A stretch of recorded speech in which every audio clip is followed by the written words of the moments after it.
Welcome Diecast fans, I'm Tom Spanners-Watson. And I'm Frankie here at Gibbs. And welcome to the next season of the Canyon Outlaws. After the total carnage of the last season, we put out a call for some new drivers. Let's take a closer look at who answered. First up tonight, with a qualifying time of 14.608, we've got Bandit, driven by Rusty Rod. To even qualify for this season, the drivers had to achieve a better than 15.5 second time. Someone that didn't have any problems with that was Mr. Dark, driving Diabolical. He posted a 13.762. First timer at the Canyon is Dagger Rose, driving Dirty D, and that Plymouth posted a smoking 13.685. Driving a Dodge Rampage called Full Monty, with a qualifying time of 15.376, we got Mike Esco.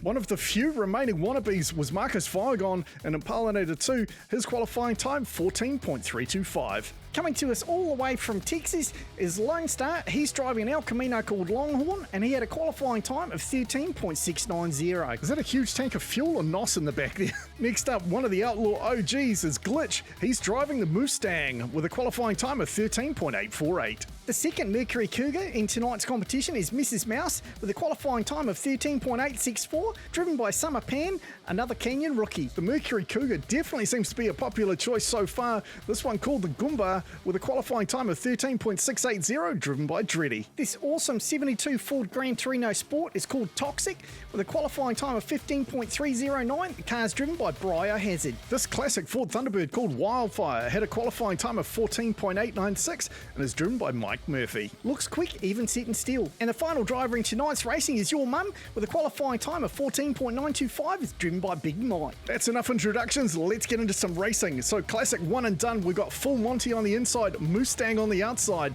An OG versus a rookie, this should be fun. Glitch getting the drop on Mike Esco there. A huge big lead as he goes into Bogan Alley. Drifts sideways a little bit there. Gets a massive spin on as he heads into Petrolhead Corner. I don't know what Glitch is doing there. Comes into Big Kahuna Corner, gets another big spin on, but he's going to take an easy win. But what happened to Full Monty? Let's just go through the replay and see where it all went wrong. So you see Glitch out in front there with a massive lead, Full Monty coming in with a very bad angle into Bogan Alley. Both drivers seeming to get the spinny spins all the way down the track. Glitch here into Big Kahuna Corner, got a massive 360 on. I guess that was maybe a celebration move. And then Full Monty here backs in and just parks up in Big Kahuna Corner for some reason. So first win on the board for Mustang. Glitch with a not overly impressive time of 18.094. He is now going up against Mr. Dark and Diabolical. He's definitely going to have to sort himself out here if he wants to compete. Well, they look pretty tight so far. Mr. Dark making a move around the outside, gets ahead of Glitch there. We know that Mr. Dark is quick both in the Mustang tournament and the previous car Thrasher. But look at this, a massive lead there and pulls out a 13.544 time. This was just a beautiful drive by Mr. Dark here. What an overtake. Pushed Glitch wide into the wall and kept very clean and tidy lines all the way down to the finish line. And he even beat his qualifying time with a 13.544. But more importantly, he has re-secured his spot on the list. We'll just have to wait and see what number he ends up at. Next to try their luck, it's Biohazard driving Toxic going up against Summer Pan driving Mrs. Mouse. Nice to have a female driver. Mrs. Mouse out to an early lead around the outside there, gets a little bit sideways. Toxic gets ahead, keeping a nice line through the second dog leg.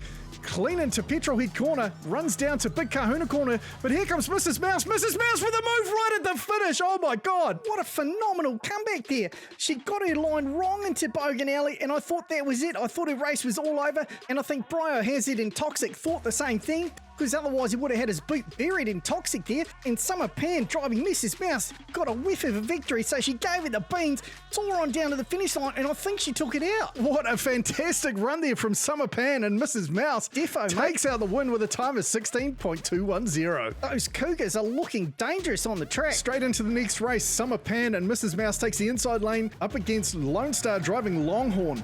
Looked like Longhorn's Longhorn may have got caught up on the side of the track there as Summer Pan jumps out to a monster lead. Looks like she might have got a bit cocky there. She spins around. She's slowing right down. That's going to give Lone Star a chance to catch up. In fact, here he comes. He is flying. Here comes Lone Star up the inside, and it's almost a repeat of the last race. Wowzers, that was another close one. Crazy close. Look at that. That is too close to call. I think Mrs. Mouse took it, but you know what? We're going to run that again. And why not? One of these drivers is going to go on the list, so I want a definitive win, not a noser. Let's hope Longhorn can get himself sorted out this time. Well, it looks like Summer Pan wants it more. She has put the hammer down.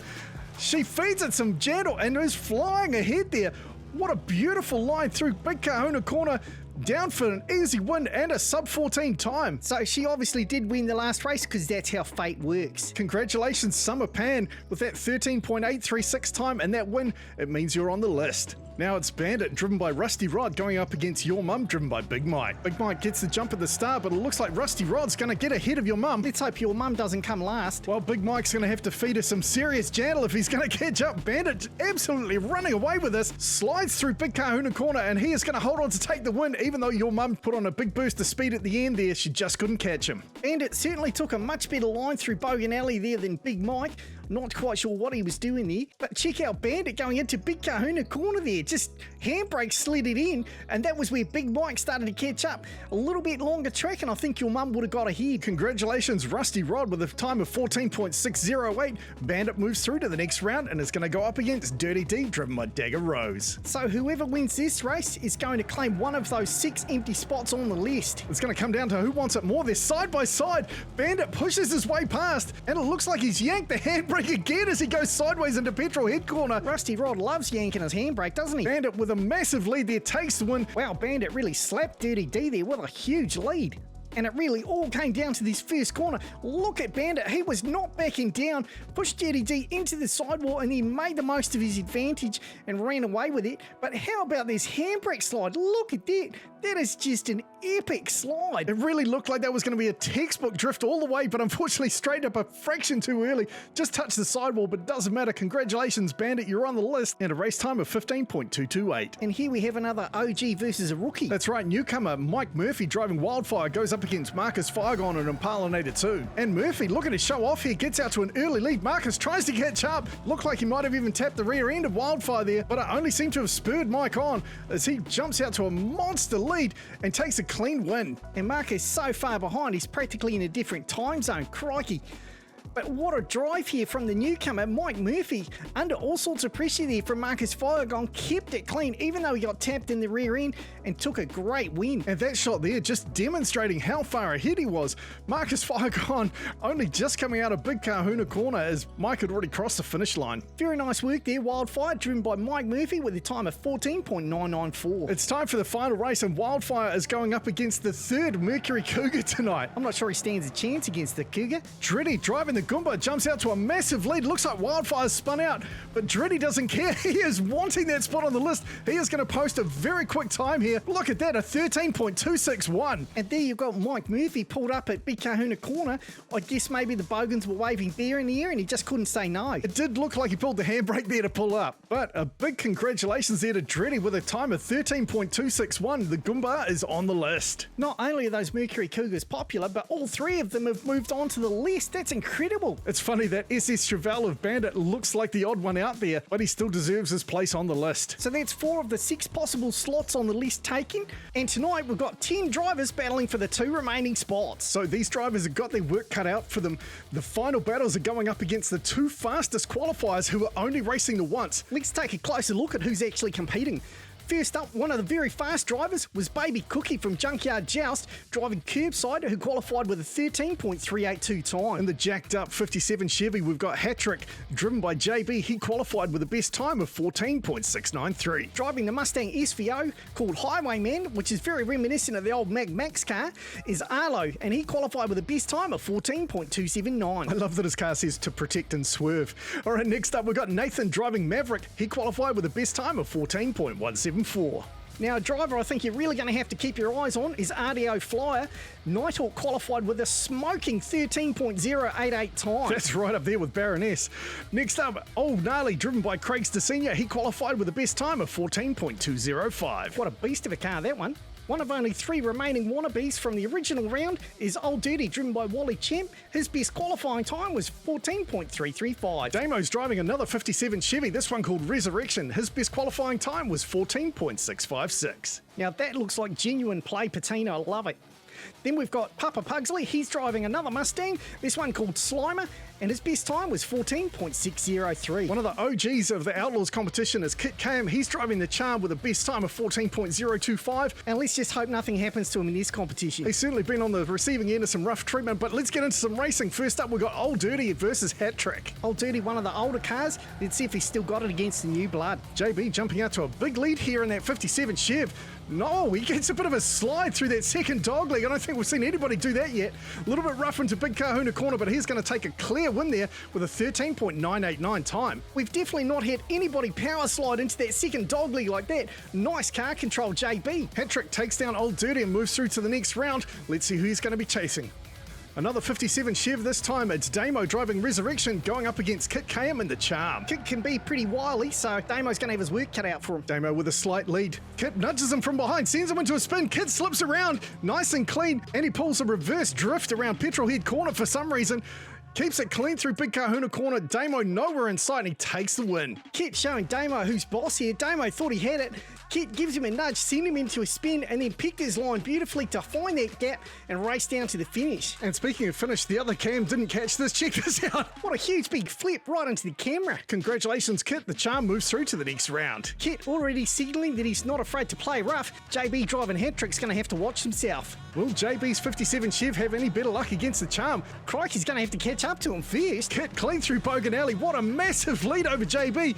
I'm not sure if JB's having engine trouble or if he's left a handbrake on, but he has been left behind as Kit takes the win and he is going to move through to the next round. I don't know if JB thought he'd hang back till he got through Bogan Alley and then make his run, but he left it way too late if that was his plan because Kit was off like a shot. And even taking a bad angle into Big Kahuna corner and slowing down, Kit was still well ahead of JB there. So with that win for the Charm, that means Kit is moving on to the final round with a shot at the list. It's the first time on the track in a race for Curbside, driven by Baby Cookie from Junkyard Joust. How's he going to do against the experience of Kit KM? Cookie trying to get around the outside. Kit flips him over. Oh, baby. Baby Cookie goes down. Kit running away with it again. That is just a tragedy for Baby Cookie. But Kit's taking a bad line. Here comes Baby Cookie. Baby Cookie slips around Kit right and Big Kahuna corner for the win. What an insane race. Baby Cookie with the right line there. Kit flip him over, but what an amazing job from Baby Cookie to get back on his wheels. And then here comes Kit, got it all kinds of wrong in Big Kahuna corner, and when he stalled his engine, he rolled to the inside. Baby Cookie, who'd managed to get himself back on his wheels, just slips right around and takes the win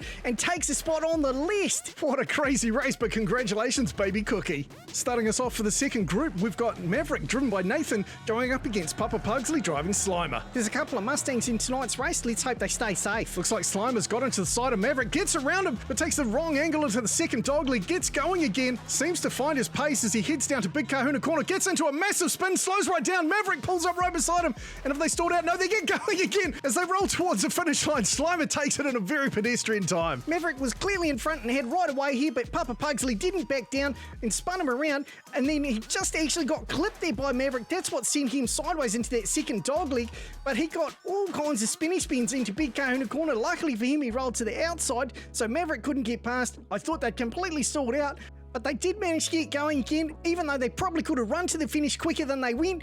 But congratulations, Papa Pugsley and Slimer, you take the win. So we have a Mustang moving through to the next round and a potential list contender. And speaking of Mustangs, we got Highwayman driven by Arlo in their awesome Mustang SVO going up against Old Gnarly driven by Craigster Senior. Craigster drops the hammer early, gets out to a nice lead, a nice line through Bogan Alley by both drivers, and Arlo up the inside. What an incredible overtake. He gets spun around through Petrolhead corner, manages to keep the gas down, spins around right in the final straight, a high-risk maneuver, but he holds on. What a phenomenal bit of driving here from Arlo. Craigster had a nice lead on him here, but Arlo saw the opportunity, cuts to the outside. Craigster goes to block him. He suddenly ducks back the inside, takes the lead, and then shuts the door on Craigster. Unfortunately, Craigster got into the side of him, and that spun Arlo around, but Arlo just buried his boot all the way to the finish line, pulled a huge high-risk maneuver here as he spun right around, kept it together, and takes a beautiful win. Wow, what an incredible drive there from Arlo and Highwayman. Congratulations, you're moving through to the next round to protect and swerve indeed. Oh, crikey, 2 Mustangs in 1 Outlaws race race. I hope all the spectators well behind the barriers. Well, that's never stopped a Mustang before, but Highwayman gets out to an early lead here, takes a bad line into Bogan Alley, but so does Papa Pugsley. Papa Pugsley ends up on his roof. I see they've both got their Mustang dials tuned all the way up to 11. As per the Outlaw rules, Arlo just has to stay on his wheels, but he is going to take the win anyway and move into the final round. It's not really clear why Arlo cuts the inside, but Papa Pugsley there just seemed to ride up the wall, and that flipped him over and handed the win straight to Highwayman. And the safety crews are out collecting Papa Pugsley there. He's lucky he didn't kill any bogans, although there's no penalty for killing bogans, so I suppose he'd be fine. Arlo is going to have to pull finger here as he takes on RDO Flyer driving Nighthawk, the fastest qualifier, but how's he going to do in an actual race? I'd say he's doing just fine looking at that. Even that huge blower on Highwayman is no match for Nighthawk as RDO Flyer just feeds it some channel and flies down the track, and wow, what a great time! Nighthawk definitely doing the business there on Highwayman. He takes the perfect line through Bogan Alley, while we've got Arlo there who pulls up to talk to the other cops. Congratulations, RDO Flyer, driving Nighthawk, a stunning time of 13.130. You've secured your spot on the list. And there is the current number one, Rubber Toe driving the Baroness, parked up next to Vagabond, Ratbird and Munted, and they'll be explaining to the newcomers how now that all the easy races are out of the way, it's time to put in the real work and work their way up the list. Well, so far we know who the 6 drivers on the list are, but what we don't know is what position they're going to take up on the list. So we're going to run that tonight. And at the end of the last round of the Outlaws, we had the Baroness, Vagabond and Ratbird posting the fastest times, and they've been replaced by Nighthawk and the Goomba. And hopefully we'll see someone go sub 13 this season. So here's what the list looks like currently. Let's get into some racing and find out who ends up where. First up, we got Mrs. Mouse versus Diabolical. A bit of cougar on cougar action here. Phrasing. What? I just mean they're both Mercury Cougars. Summer Pan driving Mrs. Mouse out to a nice lead here. Mr. Dark starting to close the gap. They touch slightly as they head into that second straight. Mrs. Mouse comes out ahead, but she keeps it tidy through Big Kahuna Corner and she's going to take the first win. A late boost of speed there from Mr. Dark wasn't enough. Congratulations, Summer Pan. You take the win with a 14.538 time. Now it's Rusty Rod driving Bandit up against Dreddy driving the Goomba. And the way the draw works out, Dreddy's going to have to go through quite a few Cougars if he wants to get on top. Again with the phrasing, oh, and down goes the Goomba. I'm really surprised to see that Cougar end up on its back like that. Cut it out. It's just because they're so low slung. If any car was going to go over, I would have thought it would have been that Chevelle of Bandit. Bandit with a very clean run all the way to the finish. The Goomba, I'm not sure if he was aiming for Bandit there, but he got it all kinds of wrong in Bogan Alley, and he paid the price. He better not hang around there too long or the Bogans will strip his car. So Bandit chalks up the win.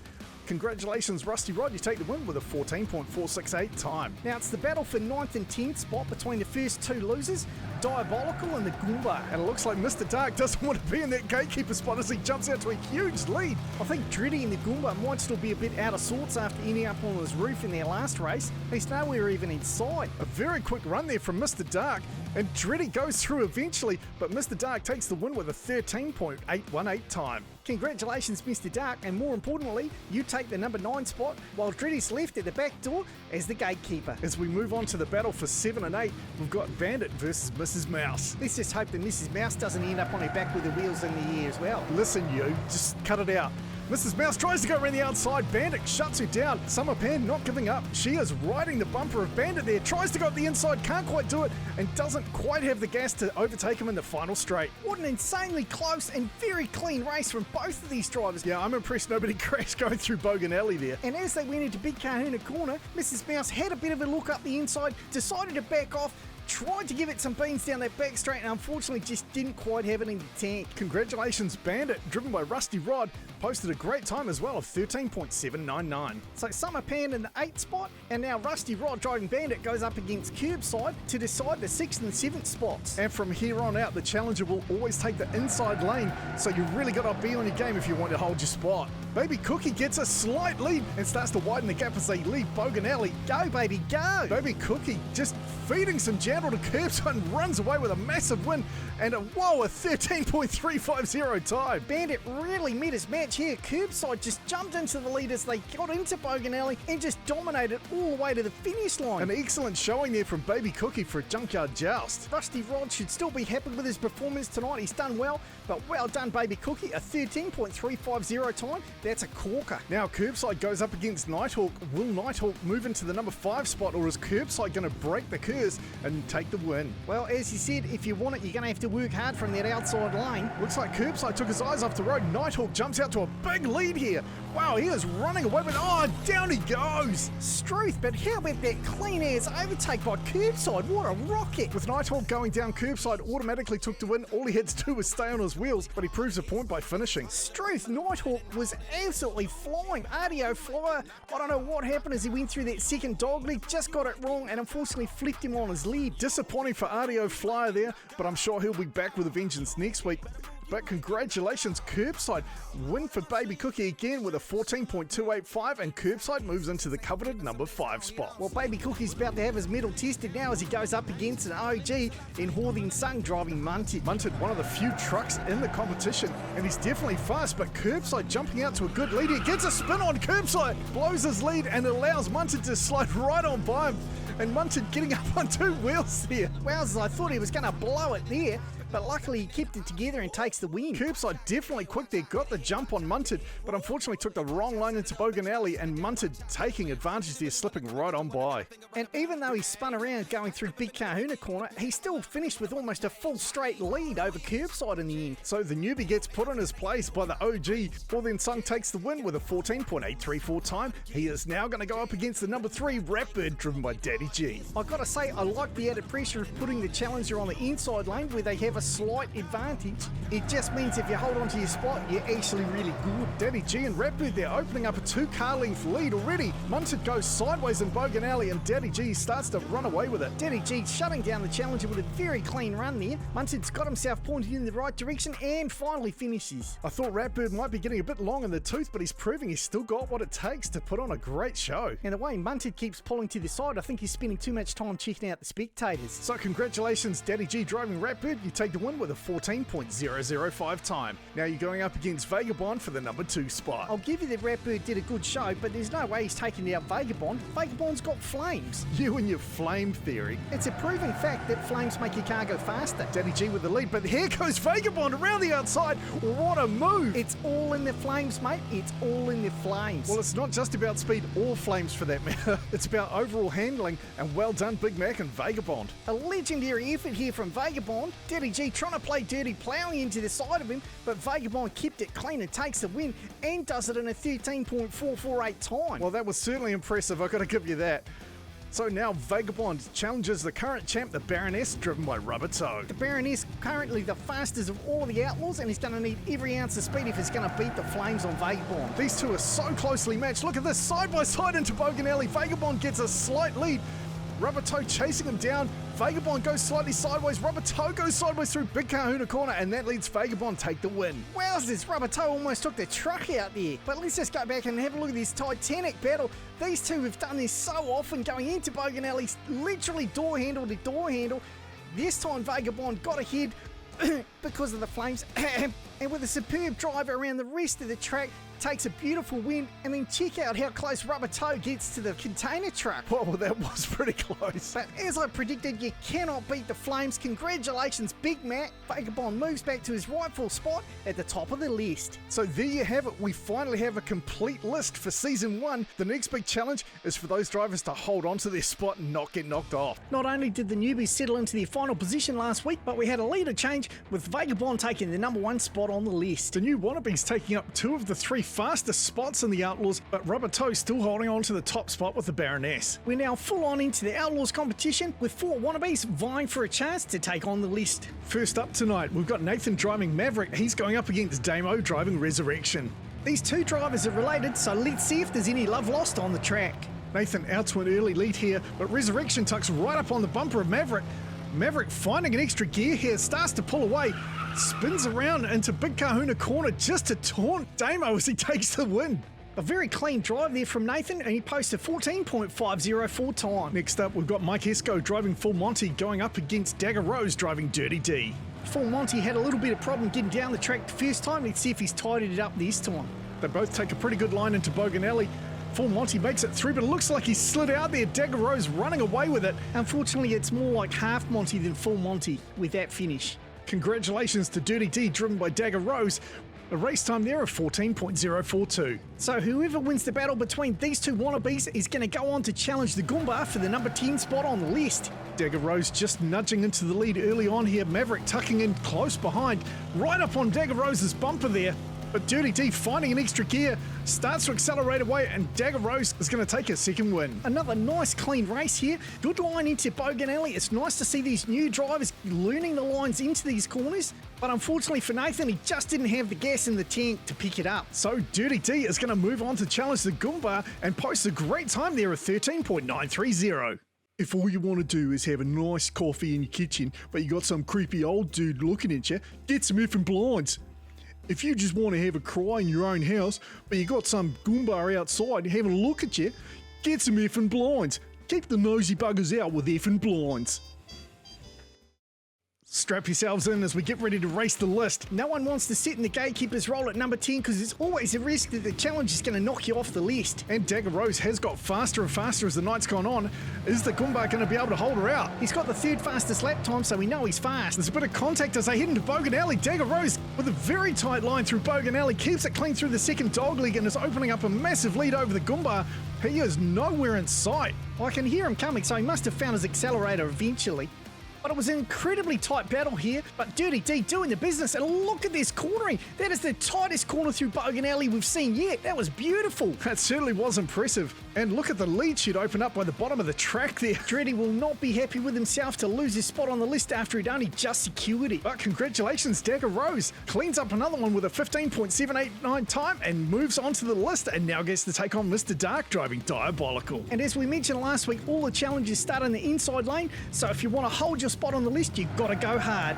Dagger Rose with a slight lead off the line there, but Mr. Dark closing the gap. A little bit of contact there. Dagger Rose gets spun around and Mr. Dark goes right by her. What a sweet manoeuvre there from Mr. Dark. He keeps it clean through Big Kahuna Corner and he's going to hold on to his spot and take the win. Congratulations, Mr. Dark. Nice work there. Dirty D was taking up all of the road, but Mr. Dark just kept his boot buried there, made himself an opening and took it. Not to take anything away from Dagger Rose, she did a great job to get the car back under control, facing the right direction and finish the race. Both drivers getting a bit loose over the finish line, but well done, Mr. Dark.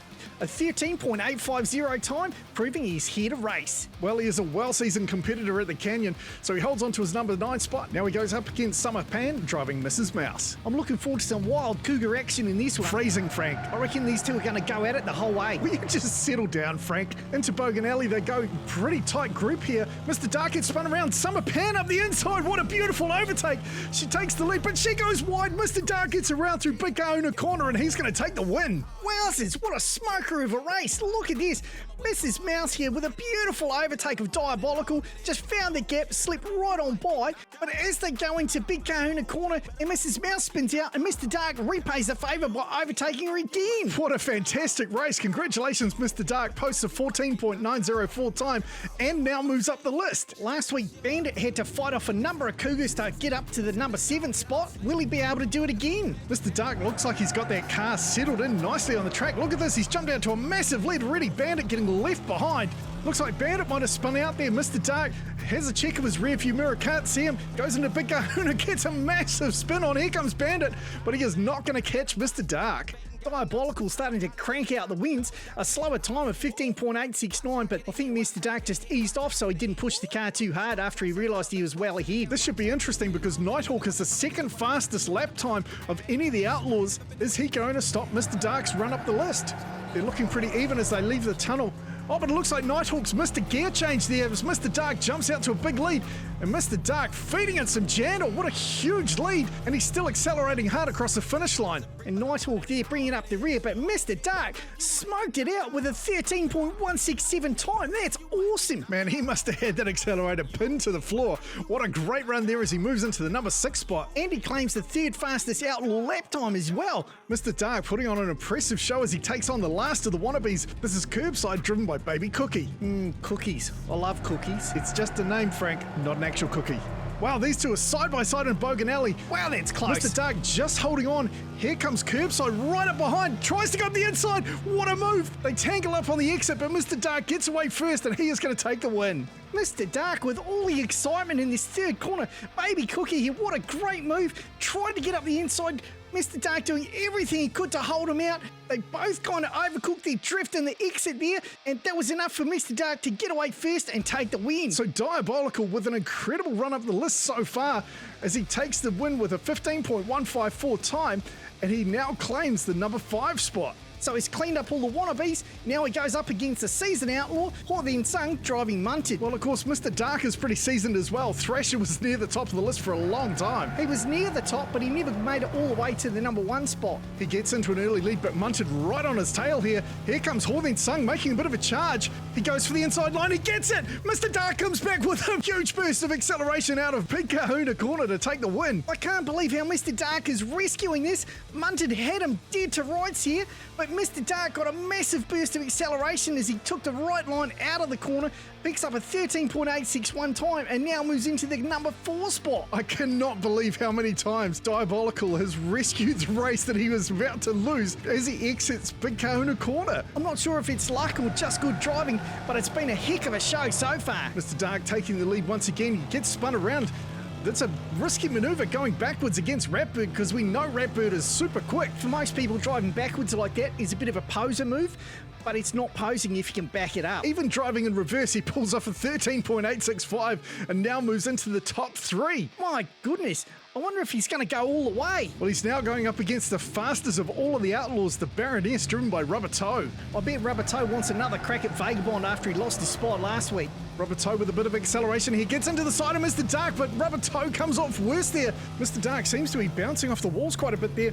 He may have taken some damage in that altercation with Rubber Toe, but he still takes the win. Rubber Toe coming in hot there, a little bit longer track, and I think he would have caught Mr. Dark back up again. But unfortunately, it did not go well for him into Bogan Alley. He managed to get the car pointing in the right direction again, but couldn't quite catch him. One of the slower wins for Mr. Dark there, but a win is a win of 14.934, and he takes the coveted number 2 spot. What an incredible run from Mr. Dark. And we're about to find out if your flame theory holds water. Why would flames hold water? Water would put a fire out. That just doesn't make any sense, Spanish. No, what doesn't make sense is your actual flames make the car go faster, because Mr. Dark is proving you 100% wrong here as he runs away with this one. No, I think you're just confused, Big Mac, and he's just wondering what you're talking about with the water. Well, confused or not, he lost the race. Congratulations, Mr. Dark. Picks it up in a 13.448 time and takes the top spot on the list. A diabolical performance here from Mr. Dark to run all the way from number 9 to the number 1 spot. It certainly was impressive. He didn't have it easy though. A lot of drivers put him under pressure, but congratulations as well to Dagger Rose for taking the number 10 spot. Just some superb racing all round. Diabolical showed everybody the power of the dark side last week with a massive run right to the top of the list, and he also managed to set the 3rd fastest overall lap time for the Outlaws. We've got 4 new wannabes this week who are just itching for a shot at the list. Let's crack into some racing and let them have at it. First up, we've got Brio Hazard driving Toxic, and he's going up against Lone Star driving Longhorn. So it's the low-slung Ford Gran Torino up against the high-riding El Camino. And so far, Lone Star showing the way. Wow, he gets a little bit loose through the second dogleg there, but he manages to somehow keep it under control.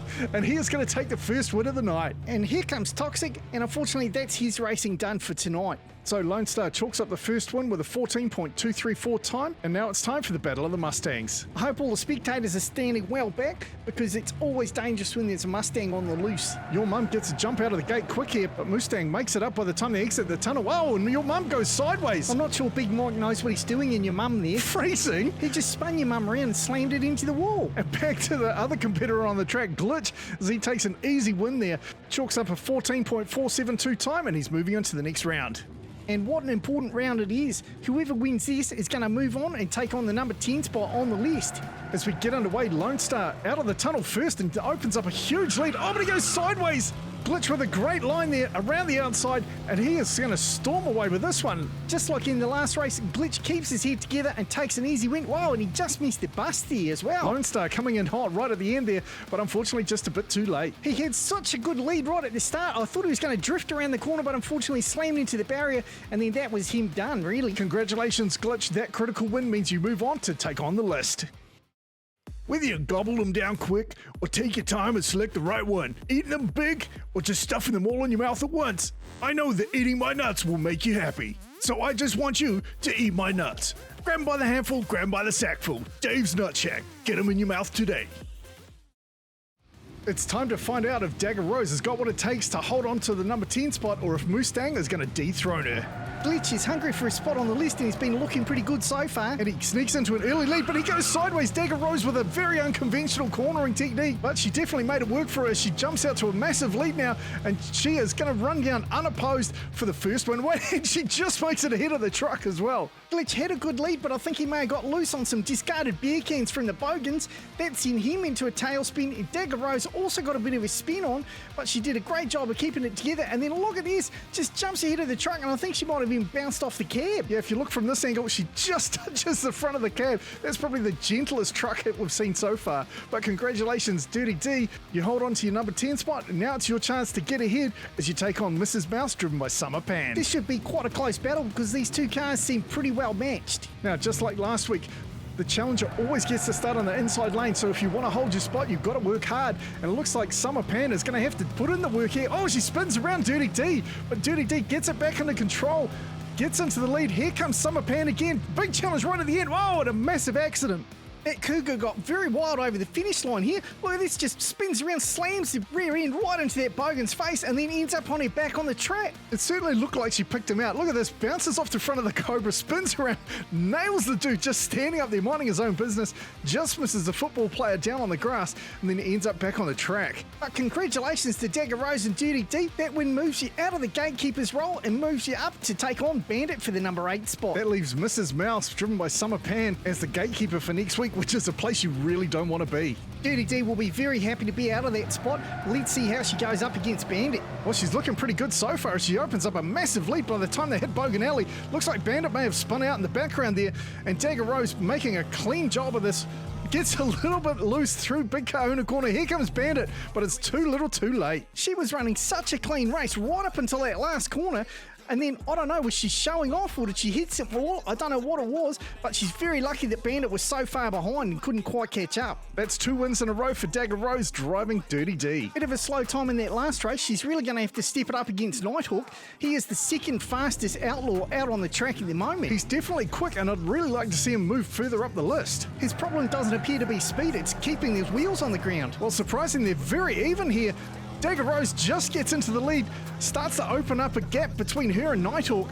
Heading into Big Kahuna Corner, she spins and Nighthawk slips right on by. A perfectly timed overtaking maneuver there to take the win. That was just brilliant. Look at this. Dagger Rose thought she's going to spin around, but Nighthawk saw her doing it and just put the hammer down. And luckily, we've had a few drivers try that maneuver and spin out, but he kept it together. Congratulations, Radio Flyer. 15.074 time, not the fastest, but you do get to take on Curbside now. These two have battled hard against each other right from the start. Curbside managed to take him down the other week, and then Mr. Dark beat him out last week. Well, let's see who's got what it takes this week. Nighthawk opening up a massive lead here so far. Curbside gets into a bad spin. Nighthawk up on 2 wheels there. Goodness me, manages to keep it together, and he is going to take the win and a massive handbrake slide. What a great bit of driving. And Curbside got it back under control and got to the end. But look at this. Nighthawk gets right up on 2 wheels and somehow keeps it together. That was just a superb bit of driving. And talk about superb driving. How about that handbrake slide? That is textbook. That was definitely one of the best parks we've seen in a long time. And he did it all in a 13.776 time. What a corker. So Nighthawk moves up the list now and he gets to take on Munted. I wonder if tonight's the night where Nighthawk makes the run all the way up the list. It'll be impressive if he can do it. Mr. Dark did it last week, but I think that was more of a one-off. Well, I guess we're about to find out. Nighthawk with the lead as they leave the tunnel. Here comes Munted up the inside, ollies his way through and manages to get going ahead of Nighthawk. Munted not hanging around to see if Nighthawk's chasing him down as he reverses down the track at high speed here and takes the win and just misses the truck on the way through. This was a vicious battle right at the start here. It looked like Nighthawk tried to shut him down, but that pickup has got way too much weight and way too much grunt for him to just muscle him around like that, and he paid the price. And look at Munted just slipping through ahead of the container truck there. So Hawthorne Sung shuts out the competitor, and he is now going to take on Daddy G driving Ratbird. These two have battled many times before, and Ratbird has always held him out. Maybe he's got a shot this week though. The challengers do get a slight advantage as they always take the inside lane in this new season, but is that going to be enough? Well, Hawthorne Sung definitely making the most of it. Crikey. He is opening up a huge gap over Daddy G here.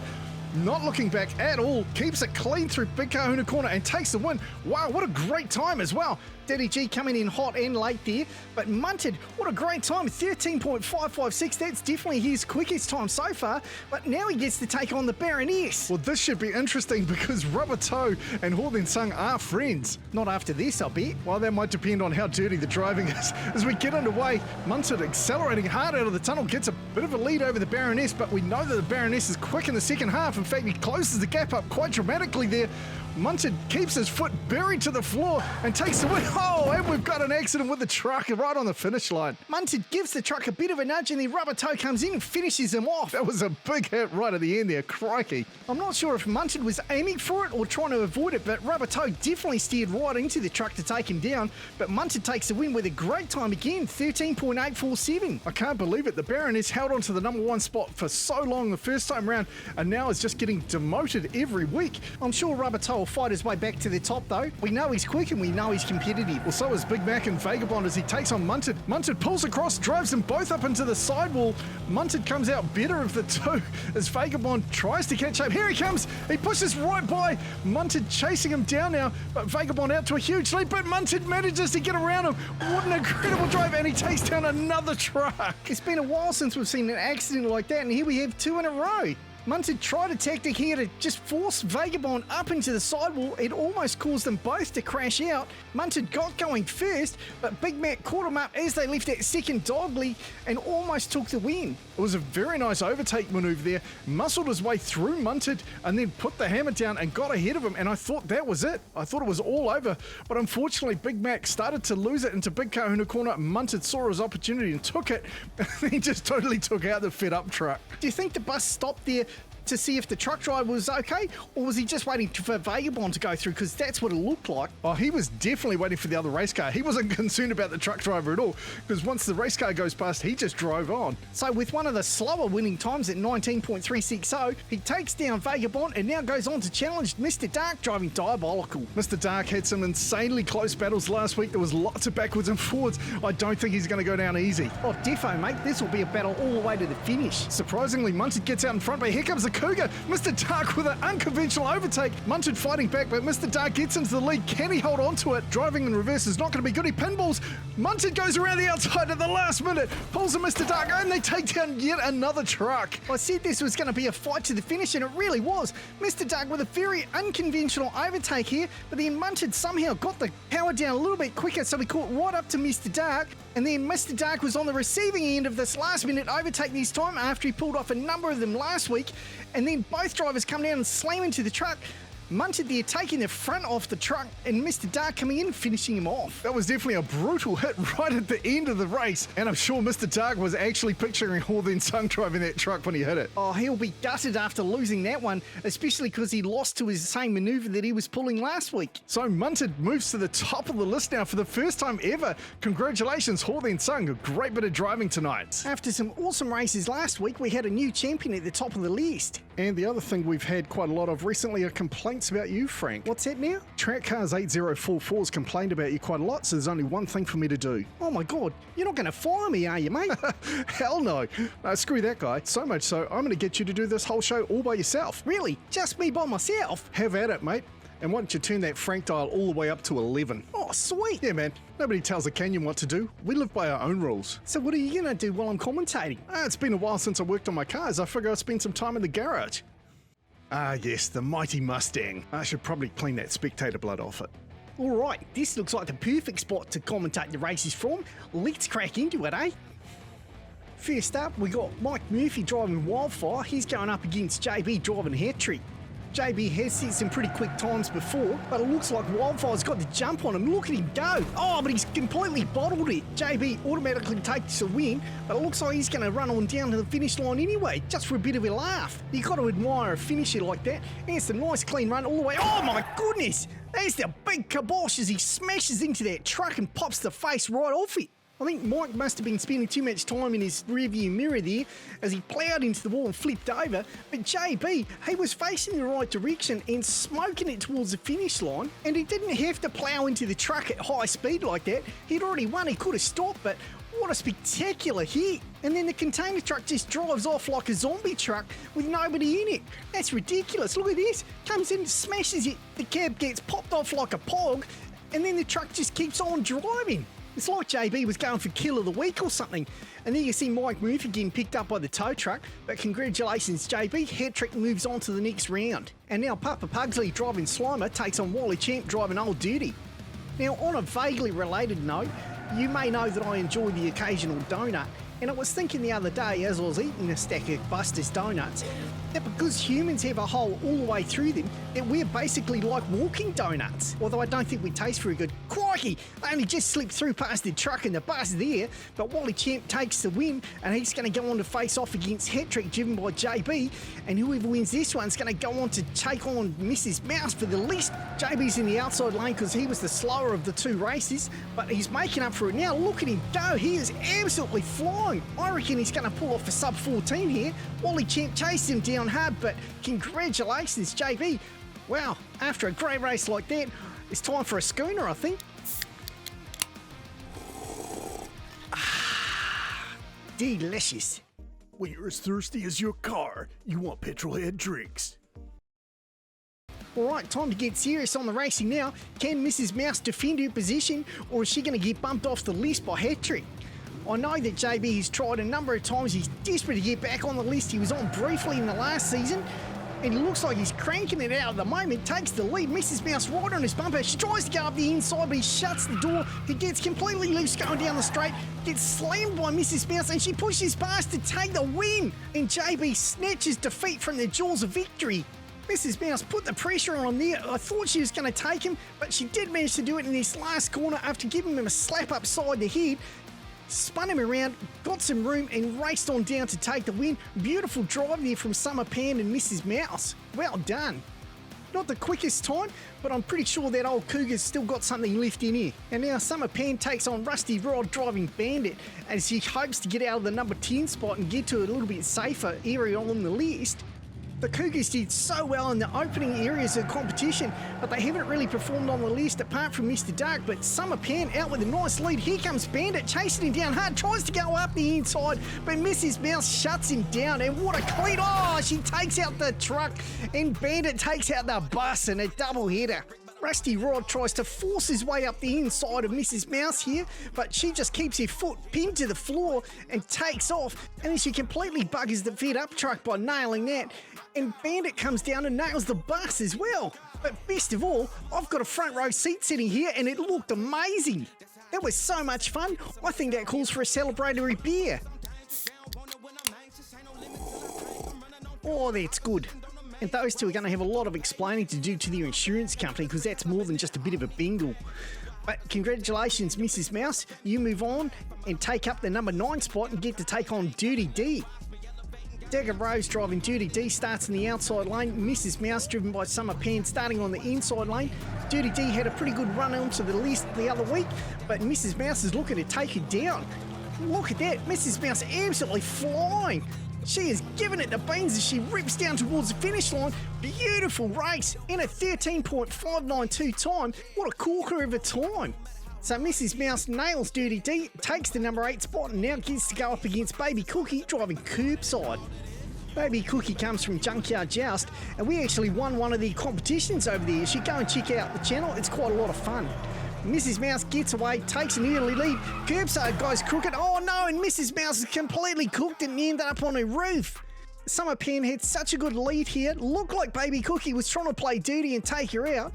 Mrs. Mouse too clever for that, but unfortunately not clever enough to take the dog lead without flipping over. So even though Baby Cookie doesn't finish, she is going to take the win while Mrs. Mouse gets picked up by the tow truck. So no time registered, but that's the way the cookie crumbles. Or I suppose in this case, the cookie didn't crumble, the cookie actually won. Alright, Curbside now goes up against Radio Flyer driving Nighthawk. Now, Nighthawk's been flipping quick recently, but he does seem to be having some problems with his gear changes where he misses a gear every now and then. Baby Cookie out in the lead, Radio Flyer getting left behind. Curbside making up for that last race, nice and straight all the way down and takes a great time. And here comes Nighthawk finally. I don't know what's going on with that car. If you haven't got one already, you should probably get yourselves a beer too, because they're delicious. Right, Curbside goes up against Daddy G driving Ratbird this time. Daddy G, quite the OG of the track. He's been around since ages ago and he's world famous at Chaos Canyon. And look at him go. But here comes Baby Cookie. What an overtake. That was a ripper. She gets a bit of a reverse drift going and still manages to take the win. Daddy G coming in second. What a brilliant overtake here. You see Baby Cookie line it up, give it the beans and just plough through the corner and then taunts Daddy G all the way down to the finish line. And I've never seen a car reverse drift like that. That's incredible. Congratulations, Baby Cookie. You've taken down Daddy G, the OG of the track, and you move on now to take on the previous king of the track, the Baroness, driven by Rubber Toe. I've got to say, I think Curbside's got a good shot here. The Baroness may have outlived her day. She was great to begin with, hard to take down, but she's been struggling recently and falling down the list. Although, here she is streaking away. I think she's going to make me eat my words. What a run from Rubber Toe. Clean all the way and a sub 14-second time. And Baby Cookie just crawls across the finish line. Rubber Toe back in the saddle by the look of it. He's now going to take on his nemesis Vagabond and see if he can crank back up the list to number 3. Well, that calls for another drink. All right, come on, Vagabond, crank those flames up. But there goes the Baroness again, taking the lead. Oh, goes sideways. Vagabond hits him. I think that might have been a bit of a dirty tactic from Rubber Toe there. Once he was in the lead and then he never looked back, takes the win. Bit of a slower time, that one, 15.168, but a win is a win. And he's now going to go on to take on Mr. Dark driving Diabolical. Mr. Dark, another OG from the Outlaws. He's been around a long time. Crikey, I've got to maybe cut back on these beers. Diabolical is Mr. Dark's new ride, and it's been doing good, but he goes sideways through Bogan Alley. Rubber Toe ripping out to another huge big lead here as he comes storming down to the finish. Oh, and he's taken out the fit-up truck, and Mr. Dark finishes him off. Just a massive hit from Rubber Toe here on the fit-up truck, and it was a little bit close. I almost spilt my drink, but luckily I'm a professional, so I held onto it, and then Mr. Dark comes down in reverse, obviously couldn't see the truck, and just slams straight into it, which seems a bit ridiculous. But Rubber Toe getting right under the fit-up truck, and luckily for the bus, he managed to get through without getting hit this time. I think we could be about to see another driver's strike the way they're getting taken out. They won't be happy about that, and we're going to have to field a lot of complaints again. But well done, Baroness. You moved up and you get to take on Munted. And speaking of Munted, I'm feeling a bit munted after all these petrol-head drinks. So I think the responsible thing to do is just to have one more. Munted right up on the bumper of the Baroness there, but Rubber Toe giving it the beans like he hasn't before. Look at him go. He flies down the track in a 13.319 time, proving that the Baroness is not done yet. Parties. Congratulations, Rubber Toe. What a phenomenal run. So, Frank, how was that? It sounded like there was a lot of action out there. Oh, some phenomenal action. Now, while I was in the garage, I thought I'd actually get you a little present as well. Oh, sweet. What'd you get me? I made you a t-shirt. Oh, mate, that's amazing. And if you want to back Frank, head over to chaoscanyonmerch.online and get your own Vote for Frank t-shirt. And I'd just like to say a special thanks to TrackCars8044, because without your comments about me, I wouldn't have had this special episode. So thanks a lot, buddy. Last week saw some great racing with the Baroness taking the top of the table again. And of course, not only was there some great racing, but some great commentating as well. Oh, thanks, Spanners.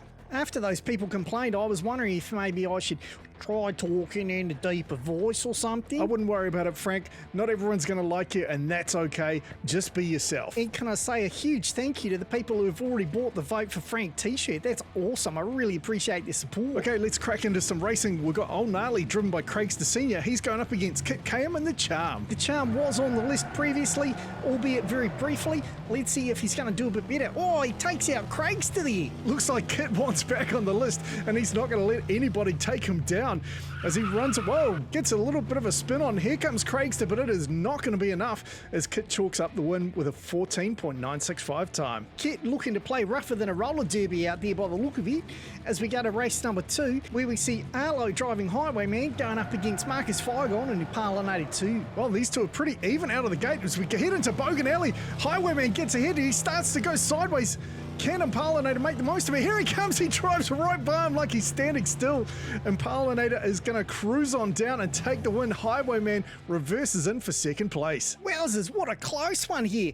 Highwayman making the most of that inside lane, forces Marcus into the barrier, but then as he came through Petrolhead corner there, he just couldn't get himself going right, and Marcus saw his opportunity and just cruised right on by him. A nice overtake there, and Marcus takes the win with a 16.490 time. All right, it's business time. The winner of this race goes on to challenge Bandit for the number 10 spot on the list. Who's it going to be, the Charm or Impalinator 2? Well, if Kit drives like he did in the last race, it's got to be him. Well, don't write Marcus off just yet. Kit jumps out to quite a big lead, though. Marcus is going to have to put the hammer down if he's going to catch him, and he's not going to do it as Kit takes a huge win there, and that means he is going to be moving on to take on Bandit for the number 10 spot on the list. Kit's nerves got to be riding pretty high. He wants back on the list, but can he do it? If you want something sweet, tasty, and delicious, make sure you get your hands on Granny's Muffins. Granny's Muffins, mouthfuls of delicious, now at Echo City. Pressure cooker time for Kit Cam. Can the Charm make it onto the list and knock out Bandit, or is Kit gonna choke? Kit has raced with us from the very start of the canyon, and I think he's got the goods to take down Bandit. Well, Rusty Rod's gonna have to feed it some gentle if he's gonna catch up to Kit, as Kit is just stretching out a massive lead here. Looks like Rusty Rod is trying hard back there, but he doesn't have the goods. Kit knocks out a 13.944 time and knocks Bandit off the list. A very clean drive there from Kit. The Charm is looking good, and I think he's got a shot to move up the list a couple of spots at least. So now Dagger Rose driving Dirty D is going to try and shut down Kit KM's run. Well, she's quick out the gate at least. But it looks like Kit's found an extra gear as he gets up the inside, knocks Dagger Rose sideways. All he has to do now is keep it clean all the way down to the bottom, and he's going to take another win and move up another spot. Strength. Oh, and he takes out the container truck. Looks like he's decapitated it. Wowzers, Kit is not mucking around here. First he takes out Dagger Rose, a nice little manoeuvre to be sure, but then he comes down and picks out that truck completely and totally decapitates it, and we end up with a zombie container truck again. That's 2 weeks in a row. I love how the other trucks don't even stop to help, and they're so used to it, they just keep driving. And look at this, Kit definitely picked out the driver. He was in the other lane and he pulls across and totally smashes the guy right in the face like that. What a brutal move. It was brutal, but he also does it at a 13.696 time. That is super quick. And what a way to move up to the number 9 spot as he now moves on to take on Summer Pan driving Mrs. Mouse. Kit has been getting progressively quicker tonight. I wonder if he's just going to keep cranking down on the times. Well, Summer Pan is hanging in tight there. Look at that, door to door. Summer Pan tries to go up the inside, but Kit gives her a slap and says, no, you don't. And he settles into a familiar pattern here as he runs away for another easy win. It was a great challenge from Mrs. Mouse, but unfortunately she just couldn't do it. This was a very brave manoeuvre here, but Kit just kept his foot pinned to the floor, and then Summer Pan tries to get up the inside, and Kit just slams her into the sidewall. He is definitely playing rough out there tonight. A slower time for Kit with a 14.450, but it is still a win, and he moves up to the number 8 spot now. He is just leaving a trail of destruction in his wake there as he's taking out all of these drivers. I wonder how high he's going to be able to go. Well, Nighthawk's going to be a tough one to beat. Here he goes, Nighthawk around the outside, but Kit gets up underneath him and he takes out yet another driver. I think Kit should have renamed that car the Ruthless rather than the Charm. Crikey, he's not charming anybody, he's just totally taking him out. Man, I really thought Nighthawk had him here, and I thought he was going to get down on his wheels, but unfortunately he just got ground into that wall, and that was it. It was all over. Kit flipped him over like a pancake there. Oh, pancakes, delicious. Man, I'm feeling hungry. Well, RDO Flyer's going to have time for pancakes as he's out of tonight's racing now. Kit with another win with a 14.374 time. He takes the number 7 spot and is now going to go on to challenge Daddy G driving Ratbird. Well, Kit might be playing a little bit dirty tonight, but he is going up against Dirty Daddy G. Ratbird has knocked out a number of competitors before, and I wouldn't put it past him to try again. Well, if he's going to try something, he's got to catch Kit first. Kit is just walking away from Ratbird here, and he gets so cocky he even turns around and he backs over the line just to taunt Daddy G. And Daddy G there coming in hot, gets a bit of a flip as he crosses the finish line, but Kit chalks up another win, and that's his 8th in a row tonight. This is a great run from Kit. Well, the competition does only get harder from here as he goes up against Curbside now. And don't be fooled by the driver's name, Baby Cookie is no pushover. Baby Cookie is going to have her wits about her. She sneaks into the lead, but Kit gets into the back of her car, sends her into the wall. Even after spinning, Kit manages to get his car pointing in the right direction and starts to run down the track. And it looks like he is going to take another win. This is just an incredible run from Kit KM. He is definitely playing dirty though. He saw Baby Cookie getting into the lead and he was like, nah, mate, you're not doing that. Pulls a pit maneuver, slams her into the wall and takes off for the win. Even though it was a slower 15.836 time, he still picks up the number 5 position, and now he goes up against my favourite, Vagabond. So Big Mac with the flame job on Vagabond, is that going to be enough to stop the charm? Everyone knows it ain't the same without the flame, so you've got to back Vagabond. Wow, these two are side by side. Vagabond gets flipped over. Kit with another dirty manoeuvre through Bogan Alley. The Bogans are loving it, but I'm sure the other drivers are not really enjoying getting smashed around by Kit. I really thought Big Mac had him here. Look at this. Side by side, he hit the right line and Kit just pinged him into the wall, and that was enough to flip him right onto his roof. And for the second time tonight, the tow truck is out clearing wreckage from the track as Kit chalks up a 13.680 time, even though he had that run-in with Vagabond. That is a super quick time. Oh, mate. Kit is ripping through this field faster than I can rip through a dozen Buster's donuts. Next on the chopping block is Mr. Dark driving Diabolical. Go the mighty Cougar. Mr. Dark learning from the others and tucks right in behind Kit here, looking to make a run later in the field. No, but he gets spun out going through the second dogleg. Kit spins around to taunt Mr. Dark as he backs across the line. Mr. Dark chased him down, and the fed-up truck there looked like he was slowing down because he could see them coming. Yeah, that driver knows what's up. And that is now 11 wins in a row for Kit. This has been an insane run. He's going up against Hawley and Sung driving Munted, and we know that Munted likes a bit of a Donnybrook as well, so this should be a fun one. As we get underway, they're pretty even as they leave the tunnel. Munted tucking right in behind like Mr. Dark did. Can he keep it together this time? He does. He makes a move. Kit manages to hold him off. Munted goes up the inside. Kit shuts him down again. Kit is making that Chevelle like 20 feet wide. It's ridiculous. Munted gave it a great effort, but unfortunately it just wasn't enough. He did the right thing here, tucked in behind Kit so that Kit couldn't flip him over. And then he made a bit of a run up the inside here, gave Kit a nudge, and then watch this. Munted cuts the inside. Kit sees him and suddenly pulls across in front of him. Munted tried to cut around him, but unfortunately just ended up on the wrong line, and then he pulls a nice handbrake slide over the finish line. This is an insanely impressive 12 wins in a row now for Kit KM. Can he pull off the Baker's dozen? Rubbertoe only just got the Baroness back onto the top of the list. You've got to figure he's not going to go quietly. Well, let's be honest, not many of these drivers have gone quietly. Kit has just carved his way through them. Oh, defo, mate. He's got their car tuned to a T. Kit with a slight lead over the Baroness, but we know the Baroness is quick in the second half. They go through the second dogleg. Baroness trying to catch him, but Kit somehow finding some extra speed over the Baroness, and he is going to take 13 races in a row. And he does it with an incredibly impressive 13.592. That is his quickest race yet, and he takes the number 1 spot on the list. Well, some more fantastic racing this week. We hope you've enjoyed it. We're parked up here at Big Kahuna Corner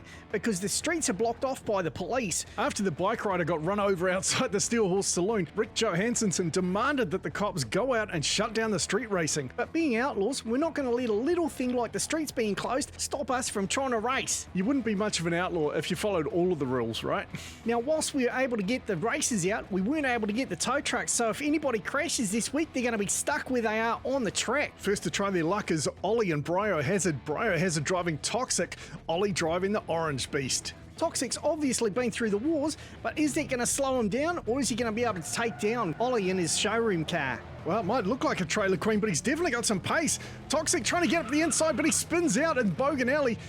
Ollie gets his car pointed in the right direction, through Petrol Head Corner nice and clean. in through Big Kahuna corner. Here he goes towards the police. He's slowing down. Oh my goodness, and he's rolled it right on the finish line. That is terrible for him. A disappointing start here for Toxic. He looked pretty good, but then he clipped the side of Ollie's car and then he just pulled up next to the food trucks in Bogan Alley. And I don't know what Ollie was thinking there. He just backed right off the gas when he needed to floor it. So he's busted by the cops. We've got a DNF from Toxic, but the bought cars chalk up the first win. Not what I was expecting. Well, let's see if Glitch can do better driving Mustang as he goes up against Colin driving the 69 Copo Camaro. Check out the rear end on that Camaro. It's more jacked up than a bodybuilder on steroids. It definitely seems high, but is that going to slow him down? He's right on Mustang's tail here, tries to go up the inside, but Glitch keeps his foot buried. Glitch opening up a massive lead now. He keeps it clean through Big Kahuna corner. Here he goes, feeds it some gentle, gets a massive air, as does the Copo Camaro. Glitch getting some sweet air and the Copo trying to outdo him. It certainly was an impressive amount of air. Glitch making it look easy, almost getting a drift when he landed there. So Glitch takes the win and both drivers get away clean from the cops. That evens up the score. One built, one bought. Here at Pete's Farms, we produce the freshest vegetables, like these delicious peas. The tastiness, the freshness, the peatiness. Pete's Farms available at all good outlets. Next in the gate, we've got Baz driving the So Fast. He's going up against Damo driving Resurrection. We haven't really seen any open wheel cars, so I'm not sure how he's going to go down the track, but Resurrection's going to make him work for it, I reckon. Damo takes an early lead, but Baz puts the hammer down, gets up next to him, gets pushed into the wall, gets a massive spin on it. Looks like he's tangled up with Toxic and Bogan Alley as Damo streaks away here, looking good at Resurrection. He starts to spin around. I'm not sure you want to be backing over this obstacle at the end, but he makes it clean and gets a clean getaway. I thought Baz had him here. He was ripping up the inside. Unfortunately, that open wheel just hit the sidewall, flipped him sideways, and he collided with Toxic. But a nice drive there from Damo, takes the win and also gets away clean from the cops. You know, I'd really like to see some other open wheel cars. Do you think we should run a tournament like that? I guess we should talk to the members and let them vote. Next up, we've got Arlo and Highwayman. He's going up against Cameron, driving the Shoebox. Of course, one of the long-time competitors at the Canyon was Bobby Orff driving Cave-In, and Cave-In was one of those shoebox cars. How's Highwayman going to stand up to him? Both these cars have got big superchargers, but it looks like Cameron's taking the lead here. Highwayman sliding out as Cameron takes off with a big lead here, driving in reverse. I'm not sure if he's going to turn around to take the jump. No, he's going to take it in reverse as well, and he is going to take the win and gets a clean getaway. Here comes Highwayman. Oh no, he's smashed right into the cop car. That is not what you want to do. That is going to end up with him getting busted. Highwayman may be showing some solidarity and wanting to hang out with the other cop cars there, hoping he was going to blend in, but I don't think you blend in when you smash on top of them and then you end up on your roof. It's definitely not how you want to go. So Cameron chalks up another win for the bought cars, and unfortunately Arlo gets busted. That evens up the scores 2 apiece. Let's see how Mike Murphy can do in Wildfire as he goes up against Peter B driving the Holden Monaro. Some viewers might recognise Peter B's car there from the Ford versus Holden tournament. The Holdens absolutely cleaned up the Fords in that show, but is this Ford Thunderbird going to be the downfall of the Holden? Holden all the way. And it looks like Frank's right as the Thunderbird gets caught up. Wildfire out of the race now as Peter B streaking away in the Holden Monaro, floors it again. Huge big jump, and he clips the cop and ends up on his roof. That is going to end up with him getting busted as well. Looked like Mike tried to pull off a big drift into Bogan Alley there, but the Holden just clipped him and that slowed him down. And unfortunately, Peter B clipping the cop there and ending on his roof, so he's going to get busted. He was really moving down that final straight. I thought he was going to clear them easily, but unfortunately he gets busted, but he does chalk up the win either way for the bought cars. The wannabes are going to have to sort themselves out. We can't let these built cars go down to the bought ones. Next up, the battle of the green machines. It's Papa Pugsley in the Ford Mustang versus Jason in the Holden Ute. And I'm sorry to the Outlaws, but I've got to go with the Holden Ute here. It's just a superb vehicle and he's super quick. Well, don't write off the Mustang yet. I don't need to. Mustangs write themselves off. Well, not in this instance as Papa Pugsley gets away into the lead. He spins around because obviously his rear vision mirror is broken and he just wants to see where the Ute is, but he is going to take the jump in reverse and he clips Arlo on the way through, but he gets away clean. And that's Toxic. Hang on, he wasn't even in this race. Clearly some shenanigans going on here. Look at Jason in the Ute. He slides up sideways and then reverses into the guys that are parked in Bogan Alley, and he knocked Toxic loose. So Toxic gets down to the finish line and gets away clean from the cops. Huge big jump there from Papa Pugsley and Slimer. Nice job there. And then look at this. Toxic comes down in reverse and pulls off a sweet hit and run on the cop car as he just clips it but barrels off without flipping over. So Slimer with the win and Jason with the DNF, but we gave him the assist as well, but that also evens the score at 3 apiece. As next up we've got Katie driving the Ford Thunderbird going up against JB driving hat-trick. This should be a solid challenge for JB. Katie was very impressive in that K&N Thunderbird. She almost cleaned up the Holdens. I don't know if Katie is slow or JB's found an extra gear, but he is absolutely smoking down the track. Nice line through the dogleg there. A clean line through Petrolhead corner. Smokes it into Big Kahuna corner and a massive big jump, noses it over the intersection, and Katie comes through and hits the cop cars, but she manages to make a runaway as well. JB going full Dukes of Hazzard here, look at that. Gets it on the nose but manages to cartwheel out of it, and Katie coming down in the distance here decides to tease the cops by clipping them on the way through but makes a clean getaway for a classic hit and run. You know, I'm surprised I haven't taken out any spectators yet because those bogans are still hanging out by the end of the finish line there. I think it's fair to say they're probably living on borrowed time. But the built cars finally go back in the lead as we go up to Lone Star versus Stuntman Sam driving the Porsche. For those long-time viewers, you'll recognise that Porsche that Sam's driving. That was from the precision jump into the back of the tow truck on the Old Canyon track. That was such an impressive stunt. If you haven't seen it, you should go back and watch it. Speaking of impressive, Sam catching up to Lone Star here, tries to go up the inside of Longhorn, but he can't do it. He has another crack at it. Longhorn just holding him out. Both cars getting massive here, but hitting the cops and ending up on their roof. That's going to end up with both of those drivers getting busted. What a spectacular accident. Those boys got some serious Dukes of Hazzard level air in that one. Look at this. Huge big jump. If they'd just been a little bit more centered, they would have got away clean. Look at it from this angle. Massive height there. Stuntman Sam was looking really good, but unfortunately he followed Lone Star on that same line, and then they just plowed into the cop cars. So both drivers get busted, but luckily Longhorn still takes the win, and we go up 5-3 Built versus Bought. Next up, driving the Corvette, we've got Clint. He is going up against Nathan driving Maverick. Wow, I did not think that said Clint. Yeah, luckily the graphics guy paid attention to the kerning. It's definitely Clint. There's been a lot of Chevy versus Ford battles tonight. Is the Ford going to do it this time? No, there goes the mighty Chevy. Into the wall, is that what you were going to say? No. I was meaning it got into the lead, not into the wall. Nathan made short work of that Corvette as he streaks down to the finish line and he gets massive air as well and makes a clean getaway. I'm so disappointed in this Corvette. He was looking good, but he plows into the wall and then parks up with the boys at Bogan Alley. But how about this jump from Nathan? It was super impressive, even if he did get thrown around right at the end, but what a great getaway. I think he might have landed the greatest distance so far. That is a huge jump. Oh, that boy got hang time like Michael Jordan. Yeah, it was over awesome. Isn't awesome spelled with an A? Look, if you're a Kiwi, you'd get it. But congratulations, Nathan takes the win and the built cars go up 6-3.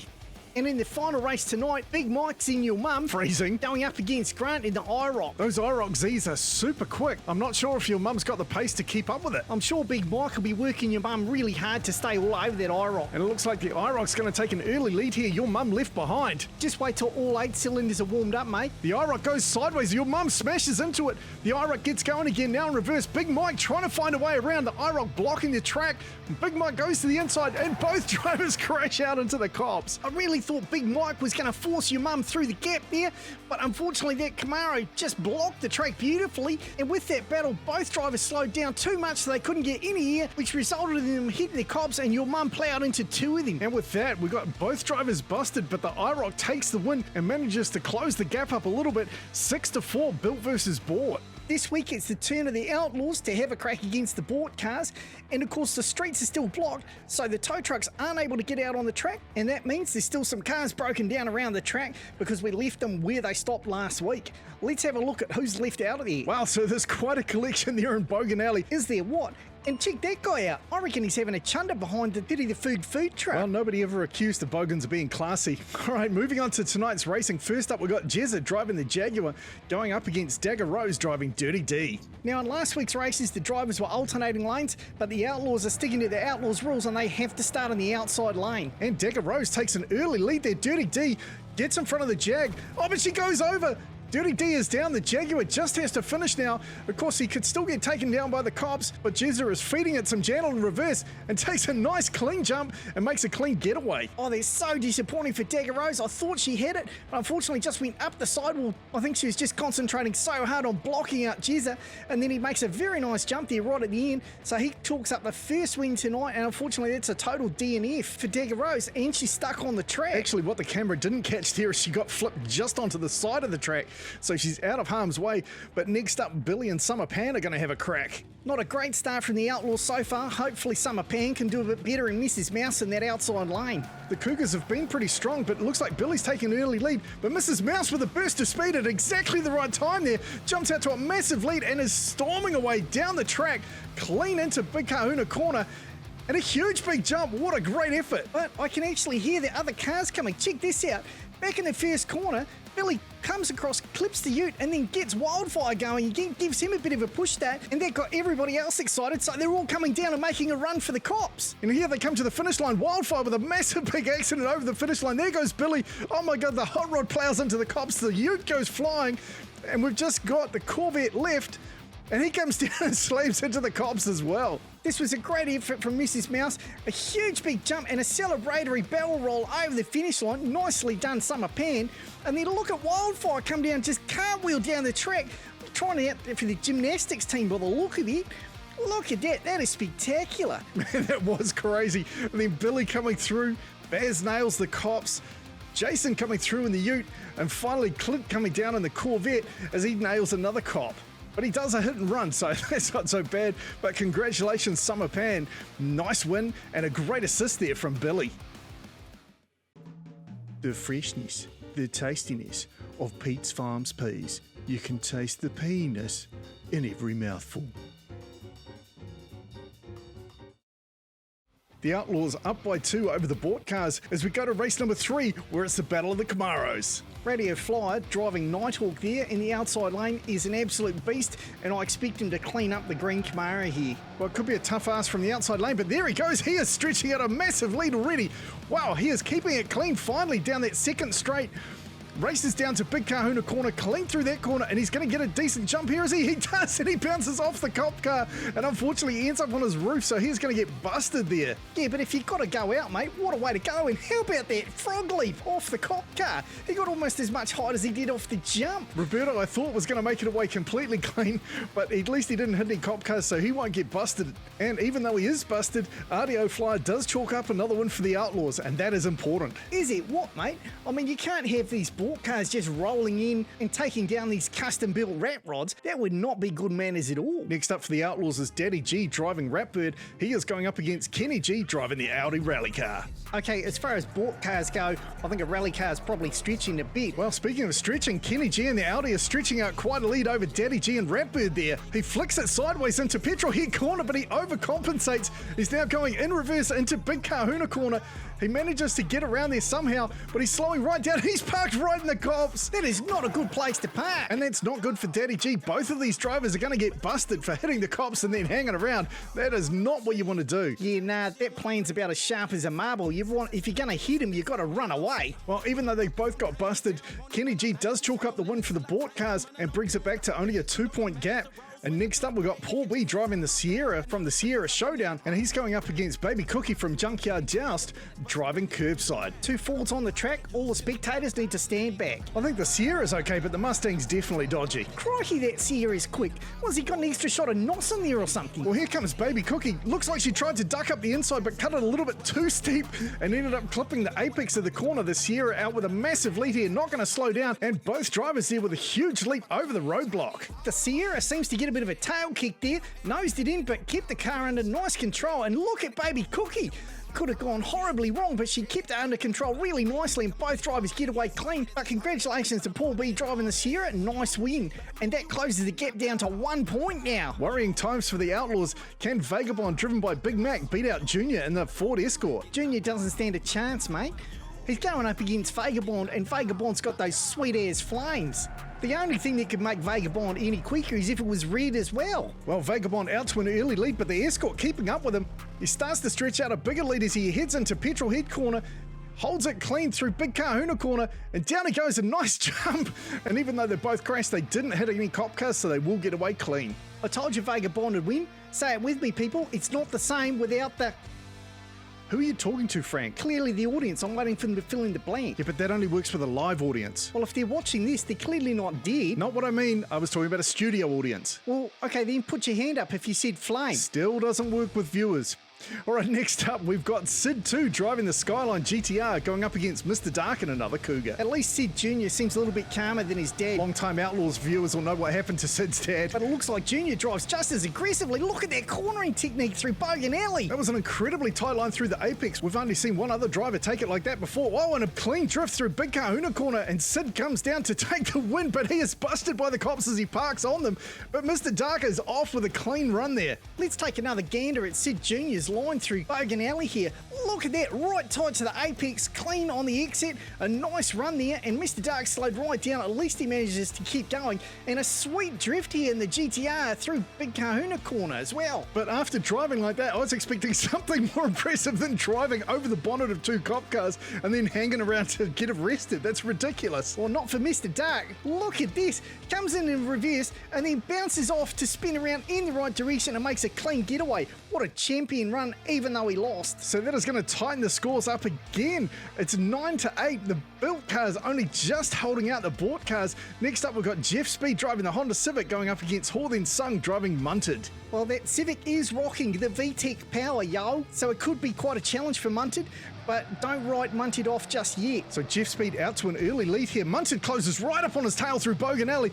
Goes up the inside, beautiful overtake, but he goes sideways. Jeff Speed gets around him again. Here comes Munted into Big Kahuna corner. Gets around him on the exit to Big Kahuna corner, takes the win. What a champion run. Wowzers, what a lot of back and forth here. A great job from Munted to catch right up onto his bumper, drafts him into the dog leg, and then look at this overtake. Unfortunately, just clipped the wall that threw him sideways. Jeff Speed sees him spinning around, cuts to the outside as they go past Dagger Rose parked up in the background, and then as we go into Big Kahuna corner here, Jeff pulls off a very tasty drift, very nice and clean, but Munted slips through the gap at the back of the car, and that throws Jeff Speed out, and Munted comes down for a well-deserved win. What a brilliant back and forth race and a clean getaway. That was just a fantastic race. What a brilliant job from Horden Sung there. Munted doing the business and takes it back to a 2-point lead. Now one of my all-time favourite vehicles, the Holden SS V8U, driven by James C, going up against Rubber Toe driving the Baroness. I'd expect quite a battle between these two. Rubber Toe is super fast on this track, but James C in that purple ute is not to be trifled with as they go door to door into Bogan Alley, nose to nose on the exit to Bogan Alley. Rubber Toe comes down, gives James a slam in the side. James holding on to the lead at the moment. They both clear the Civic, and a huge big leap from both drivers here. I think they both cleared the intersection. Another good battle here. Unfortunately, Rubber Toe just couldn't find the space to get around James there. James managed to fill the whole track with the ute, and then look at this jump. That is just a superb jump from the Holden and a very tasty jump in reverse from Rubber Toe. That was a crazy amount of air. I think James has had the sweetest jump so far. It's so good it had put a horn on a jellyfish. And in fact, it was so good that this Bogan dude fell off his chair. Check that out. It's good to see the Bogans enjoying some good car stunts. Maybe we should let the Bogans loose on the track again. Leave us a comment if you want to see the Bogans have at the track. That was an incredibly impressive jump from both drivers. Both of them managed to get both wheels fully through the intersection before they touched down. But congratulations to James C. He closes it back up to a 1-point lead, and it all comes down to Danny and Kit Kayam. Whoever wins this could either force a race off or it's a win for the Outlaws. Who's it going to be? Both these boys are going to have to be going flat out like a centipede skipping if they want to take it out. Danny in the Evo with an early lead, but Kit is right on his tail, keeps tight to the bumper as they exit Bogan Alley, but Kit goes sideways through the exit of the second dog leg. Danny out with a big lead now, but Danny goes sideways. He knocks the Civic loose. Kit comes through, gets through the intersection, takes a win, and Danny coming in last and nailing the cops, and unfortunately parks up right next to him, so he is going to get busted. Kit very lucky there. They were super tight going through Bogan Alley, but he lost it in the exit to the second dog leg. Looked like he went up high to get some extra speed, but he couldn't control it, just like Danny couldn't control the car as he entered Big Kahuna corner. The Civic technically takes the win, but he wasn't in this race, so it doesn't count. Kit will take the win, And Danny comes through and just plows into the cop, who clearly forgot to put his handbrake on because his car just rolled away. Maybe that'll keep him busy enough for Danny to make a getaway. Well, that cop might have been busy, but the others weren't, so Danny gets busted.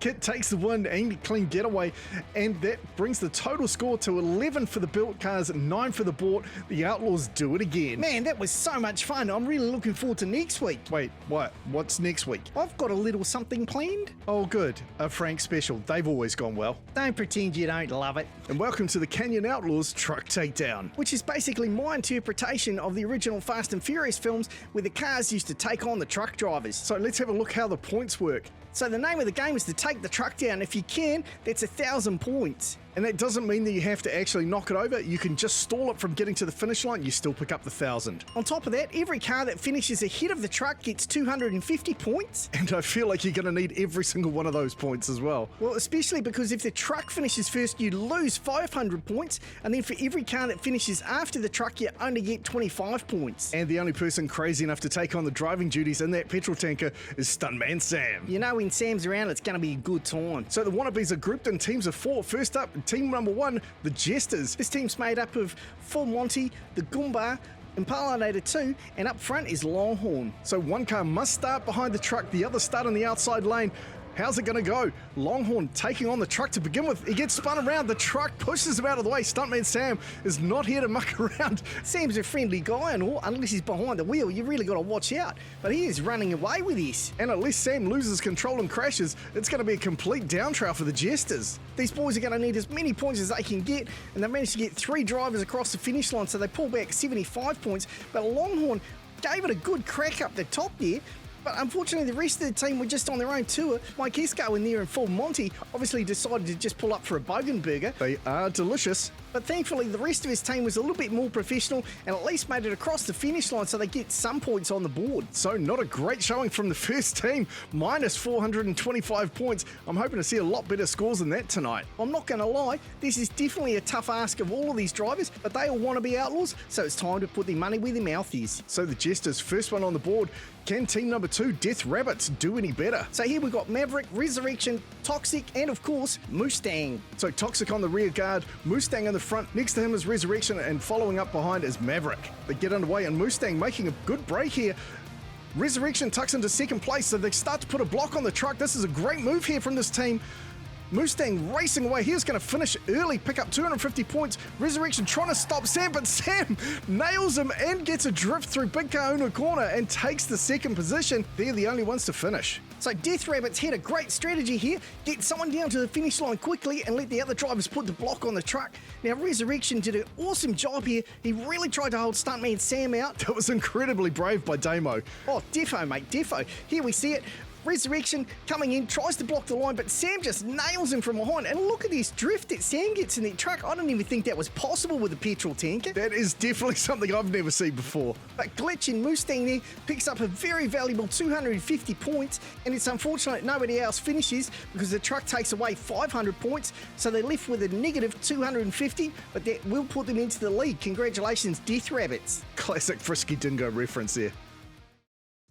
Hey, if you like our racing, you might enjoy seeing behind the scenes as well. See how we make tracks, how we test them, all sorts of really cool stuff. Check out the link in the description and sign up to a membership today. So Team Death Rabbits now leading the charge with minus 250 points. I'm still hoping that we'll get somebody into the positives. Will it be Team Oldies? Well, you've got Old Dirty, Old Gnarly, Bandit, and Hat-Trick. All these boys like to play rough, and that could work out in a truck takedown competition.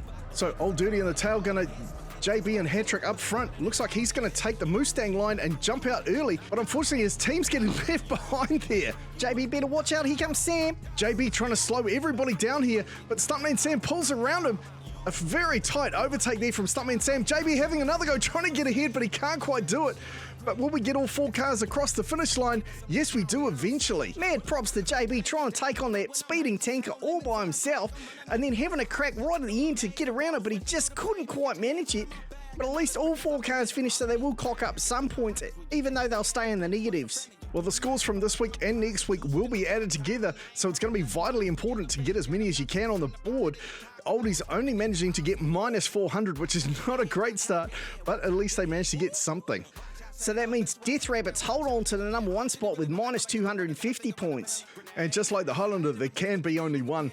Right, next up, team number 4 is the In-Laws. This is the last of the wannabes. And here we got Your Mum up front, Slimer on a rear bumper, Highwayman in the back, and following the truck is Wildfire. I'm not sure Your Mum would have been the best choice out front, but there goes Big Mike. He's doing a great job. Slimer trying to slow the truck down, almost gets it completely sideways, and look at the moves these guys are putting on the truck. That is some brilliant blocking going on. Slimer doing everything he could there, but you've got to work pretty hard to take down Stuntman Sam. He's a professional driver after all. But all 4 drivers crossed the line, and Your Mum absolutely smoked the field with an incredible 13.256 time. That's her fastest time on the track yet. Well, congratulations, Big Mike, and what a job here from these other drivers. Slimer doing everything he could. Unfortunately, Wildfire came in there and just nudged the truck. I think he was trying to take out the rear wheels, but unfortunately it worked the opposite way and gave him a speed boost. And look at Big Mike coming in with a massive barrel roll over the finish line to celebrate that incredible time. Well, what an impressive showing there from the In-Laws. A minus 175 points. That's the best score so far tonight. So they're going to take down Death Rabbits and move into the number 1 spot. Well done, Blade. Well, the competition gets a lot tougher for the Outlaws because they only get 2 cars to take down the truck. And Team Dirty Mouse is made up of Dagger Rose driving Dirty D and Summer Pan driving Mrs. Mouse. Mrs. Mouse takes the lead, Dirty D in behind. What are they going to be able to do against that truck? It's definitely a big ask, but if they can both get ahead of the truck and take the points, then it'll at least be a 0. Oh, a massive accident there. The truck goes sideways, but Dirty D nails the truck and gets it going again. That is unfortunate. Mrs. Mouse sacrificed herself. Put an absolute block on the truck. The truck went sideways. It looked like it was going to stall out. All Dirty D had to do was actually stop, but unfortunately, she got the truck going again. This was an insanely brave move here from Mrs. Mouse. Look at this, just threw herself into the truck. The truck goes sideways, the cab was stuck, and it really looked like they were going to pick up the 1,000 points there, but Dirty D will pick up 250 points. The truck takes away 500, so Team Dirty Mouse ends up minus 250 points. That's not enough to get them into first place, but they are going to be important points for next week. So it's definitely harder with only 2 cars. You've really got to get that block on early, and then you've got to make a run for the finish line. Next up, we've got Team Rathawk. This is Daddy G driving Ratbird up against RTO Flyer driving Nighthawk. Daddy G opted for the tail gunner's position here. Nighthawk's going to have to make a run for the front and try and either slow the truck down or take it out, or possibly just make a run for the finish line to pick up the 250 points, and that looks like what he's going to do.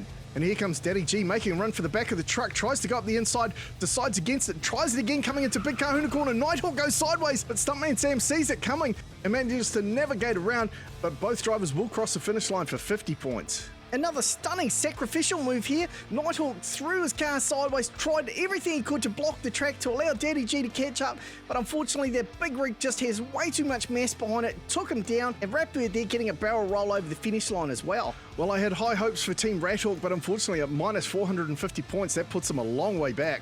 Yeah, so far that puts them at the bottom of the pack, which is really unfortunate, but it is always going to be tough for the Outlaws, but congratulations to the In-Laws. They are still holding on to the number 1 spot with minus 175 points. All right, next up, team number 7, Big Baby. We got Big Mac driving Vagabond and Baby Cookie driving Curbside. I'm not sure I would have put the flame so close to the petrol tanker, but that's just me. I'm all about safety. Well, first up, no, you're not about safety, and second of all, they're only painted on. It's fine. What do you mean? When am I ever unsafe? Every single time you go on the track or you come up with an idea, somebody gets hurt. How is that safe? Oh no, I didn't mean other people. I meant I'm safe, like me. Oh, that sounds right. Disappointing run there from Curbside and Vagabond, unable to take down the truck, and they could barely keep up. Stuntman Sam had the hammer down. I was definitely expecting a bit more from both of those drivers, but unfortunately, minus 450 points, that puts them back with the other Outlaws. The Outlaws are going to have a tough ask next week. But if you're on the top 10 list, you've got to be quick and you've got to know what you're doing, and this is their chance to prove it. So the In-Laws hold on to the number 1 spot, minus 175 points. Will we get a better showing out of the Beautiful team? Well, Mr. Dark and Diabolical and Hawthorne Sung driving Munted, I got to back these two because these boys play rough. Well, we're about to find out as they get underway. Mr. Dark right on the tail of the tanker. Munted gets up the inside, tries to turn the tanker sideways, but Stuntman Sam holds onto it cleanly. As they go past the Screw That billboard, the truck starts to pull away.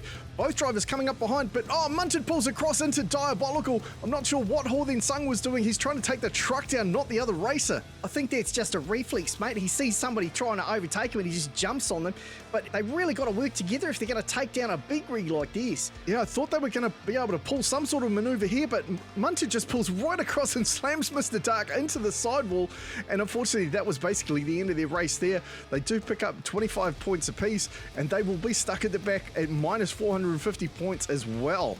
That is disappointing. I definitely had high hopes for those boys. Maybe they should have followed Team Dirty Mouse's plan and just gone hard out to try and win the race rather than worry about taking down the truck, because they just don't seem up to it. Final team of the night, Team Rubber Charm. It's Rubber Toe driving the Baroness, and he's up with Kit Kayum driving the Charm.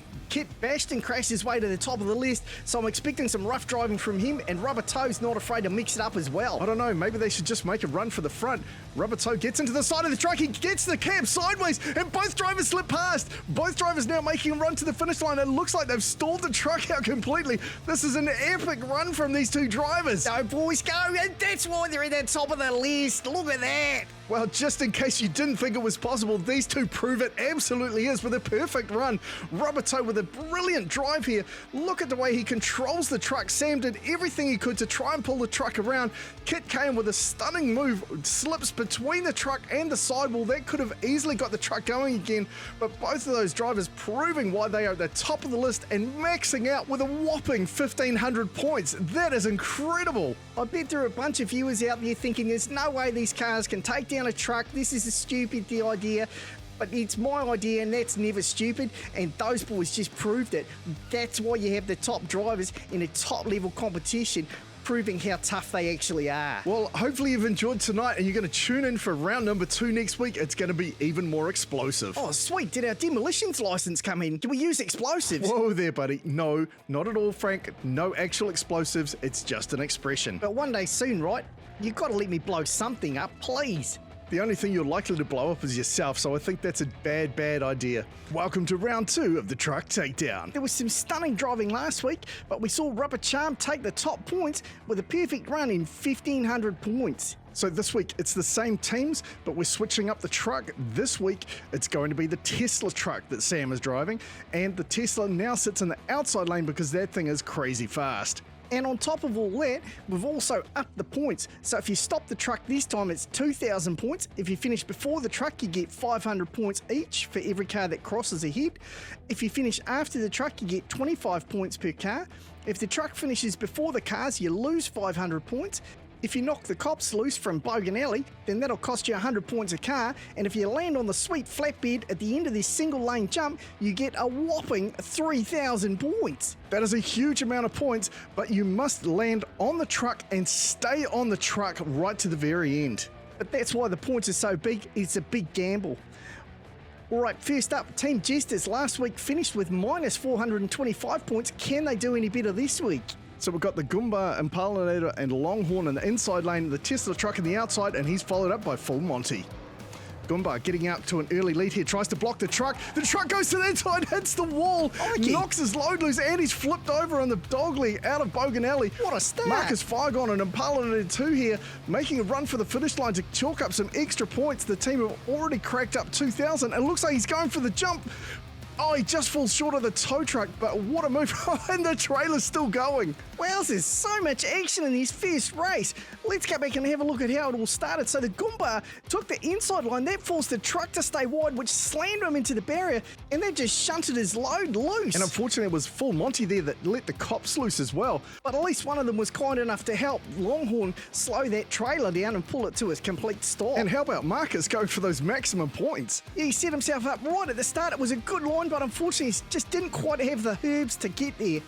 But he still picks up a bonus 500 points, so the 2,000 for the truck takedown, 500 extra. Unfortunately, they loosened 2 cops, and when you take off the original score, they end up on 1875 in the positive, and that's a great way to start it. So congratulations, boys. You're now officially at the top of the table, beating out Team Rubber Charm. Well, there's plenty of racing to go as we move to team number 2, the Death Rabbits. They finished on minus 250 points last week. And it looks like they're starting with the same setup. Toxic behind the truck, then Mustang, Resurrection, and Maverick taking the inside lane. Mustang jumping out ahead of the truck just like last week. Resurrection getting ahead of the truck and putting the block on him. Sam playing dirty here. Both cars now trying to block out the truck. Well, they need to stop them if they want the big points. Looks like Mustang's going to take the win.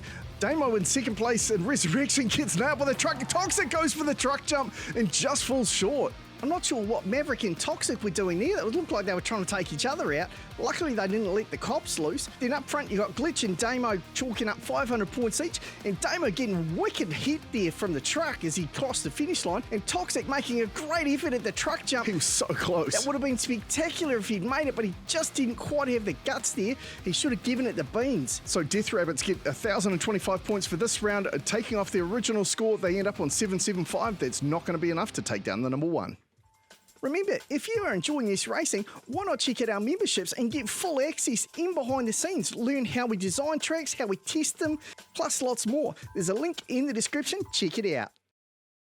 So Death Rabbit's not able to take down the current champs, the Jesters, with that whopping 1,875 points. Will Team Oldies do it? These boys are going to have to jam the truck up real good because they're already 400 points down, and it'd really help if someone could nail that truck jump as well. So Old Gnarly's going to be leading them out. Behind him is Bandit, then Hat Trick, and behind the truck and lagging well behind is Old Dirty. Oh, down goes Bandit. This is not good. Over goes Old Gnarly, but he gets back on his wheels. He's now face to face with the truck. I would not want to be in that position. There goes Stuntman Sam around the outside, but Craig's the senior doing all the work by himself here. You can do it. In comes JB, knocks the truck loose, but luckily he gets caught up on the ramp. Here come the cops as well. Oh my goodness. Oh, Gnarly there with a very gutsy move, holding up the truck.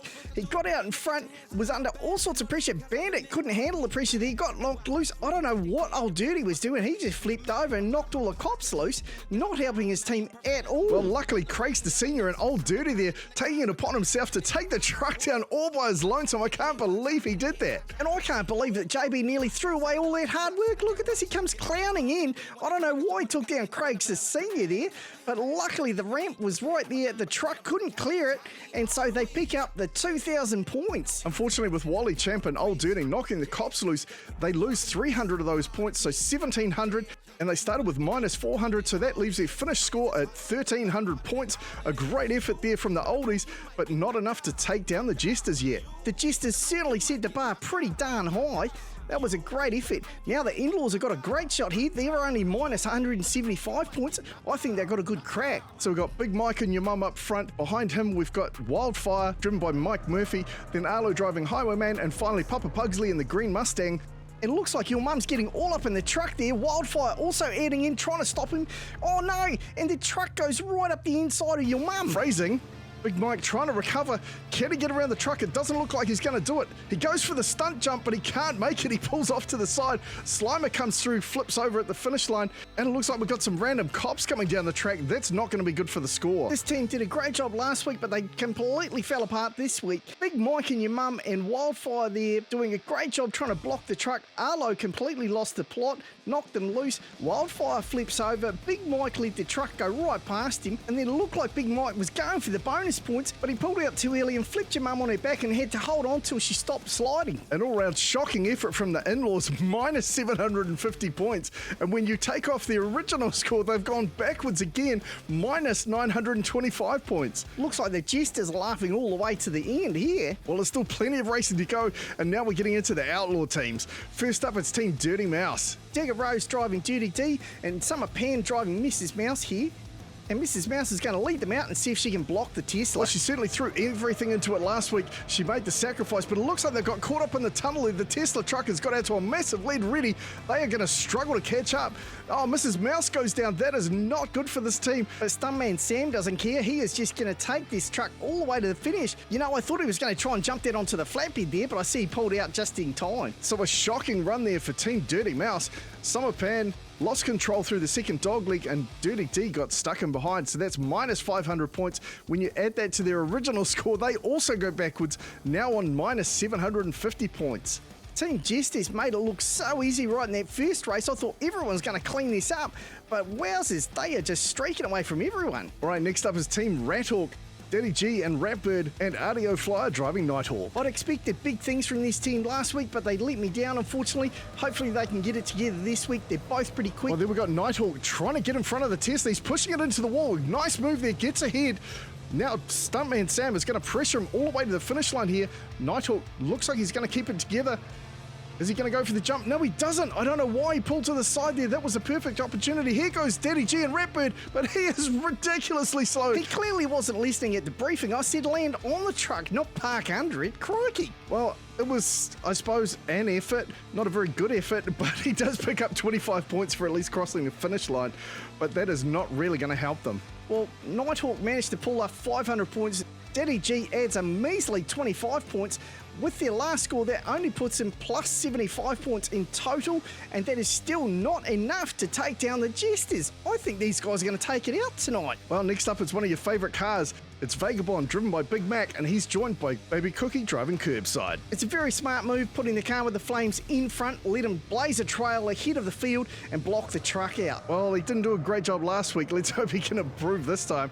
So he gets into the lead. Baby Cookie tries to knock the truck, but he gets bounced off into the cop cars. And there goes Stuntman Sam right past Vagabond. Vagabond, no! Big Mac is going to need a miracle here if he's going to catch Sam, and he is not going to do it.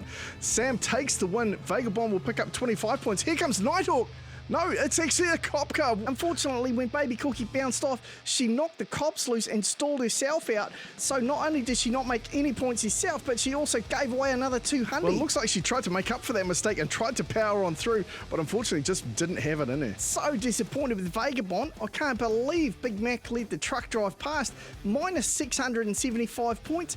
And they end up with minus 1,125 points. They do realise this isn't golf, right? Where you win by having the lowest score. Well, it looks like Team Jester is actually looking good. There's only 2 more teams to go. Well, next up we've got Mr. Dark and Hawthian Sung for Team Beautiful. So Hawthian Sung driving Munted is going to lead them out, and Mr. Dark and Diabolical takes up the tail gunner position. These boys are going to have to give it the beans if they're going to get ahead of the truck. Well, Munted, obviously listening to you there, jumps out to a good lead. He's going to try and slow the truck down and let Mr. Dark catch up. Oh no, he starts to spin. Sam goes right around him. Munted caught with his pants down there. Mr. Dark doing what he can to try and get ahead of the truck, but he is not going to be able to do it. Sam blocking the road.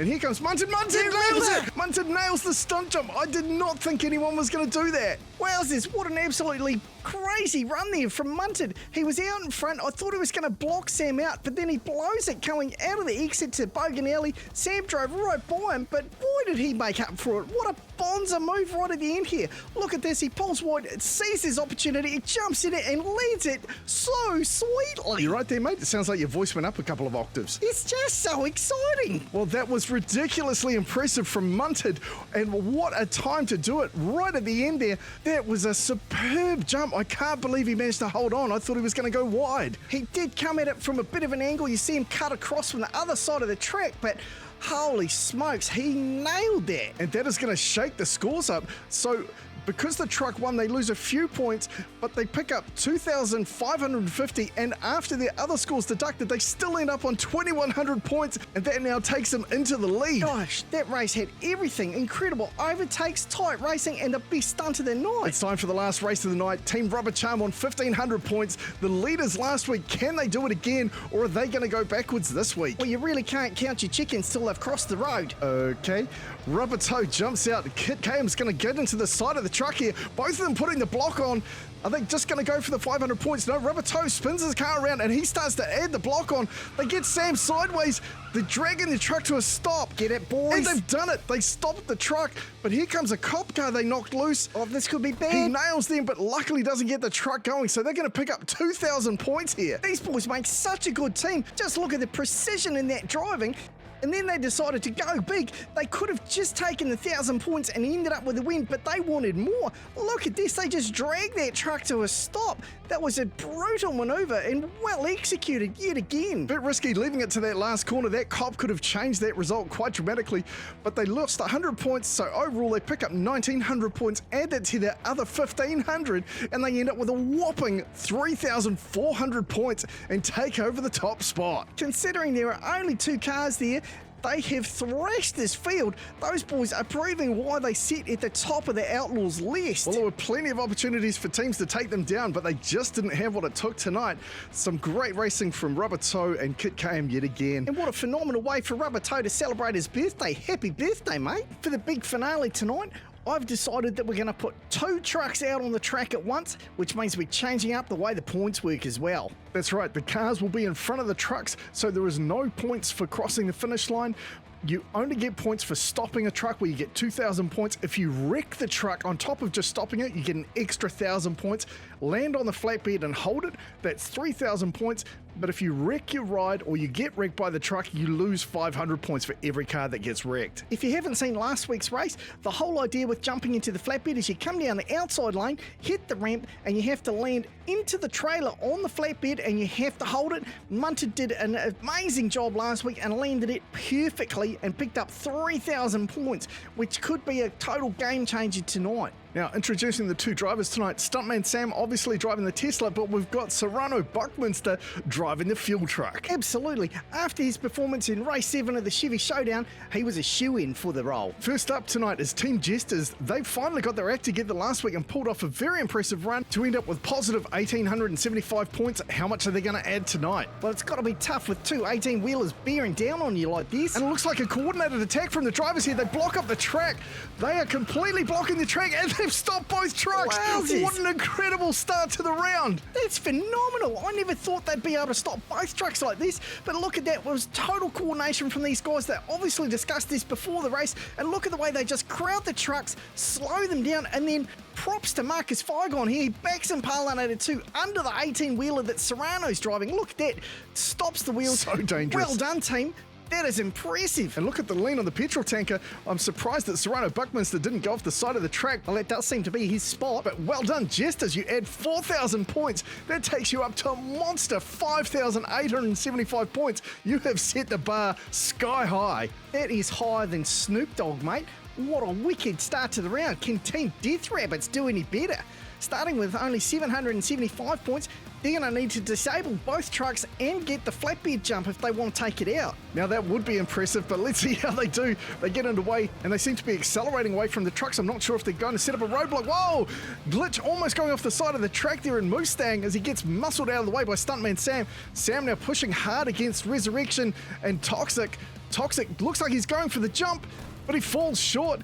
Here comes Glitch. Whoa! He had a crack at it, but unfortunately goes horribly wrong. This was clearly not as coordinated as the Jesters. They did try to block the trucks in the first corner. Glitch there, almost getting slingshotted off the side of the track, but Maverick and Resurrection working together tried to put a T-block on, but Stuntman Sam and that overpowered Tesla still pushed his way through. Then Toxic tried for the truck jump, couldn't quite make it. Look at Glitch there. I think if Toxic hadn't knocked the truck out of the way, Glitch might have actually landed it. Yeah, Glitch was so close in Mustang there, but unfortunately the truck had just been nudged forward a bit and he was denied right at the end. So 0 points on that round for the Death Rabbits, not what they were wanting, and their overall score finishes up for the competition on 775 points. Do you want to see what goes on behind the scenes at Chaos Canyon? Then why not try one of our 3 options for the memberships? That's right, everything from Q&A sessions with us, Full build tutorials, early access to videos, exclusive videos, and of course be first to find out about new competitions happening at the Canyon. Check out the link in the description for all of the details. Team Jesters reigning at the top so far, but there's plenty more competition to come yet. Who have we got next? Another team that got their act together last week was Team Oldies, racking up 1,300 points. They've got a good chance. If they wreck a truck and nail the stunt jump, that could be them into the lead. Easy as that. So as they leave the start tunnel, looks like the cars are running away from the trucks. I'm not sure that that's the right tactic. They start to slow them down as they go through Bogan Alley. Bandit getting pushed from behind here. Old Dirty and Hattrick looks like they're starting to set up a block. Bandit comes in. They try to slow the Tesla down, pushing it into the wall.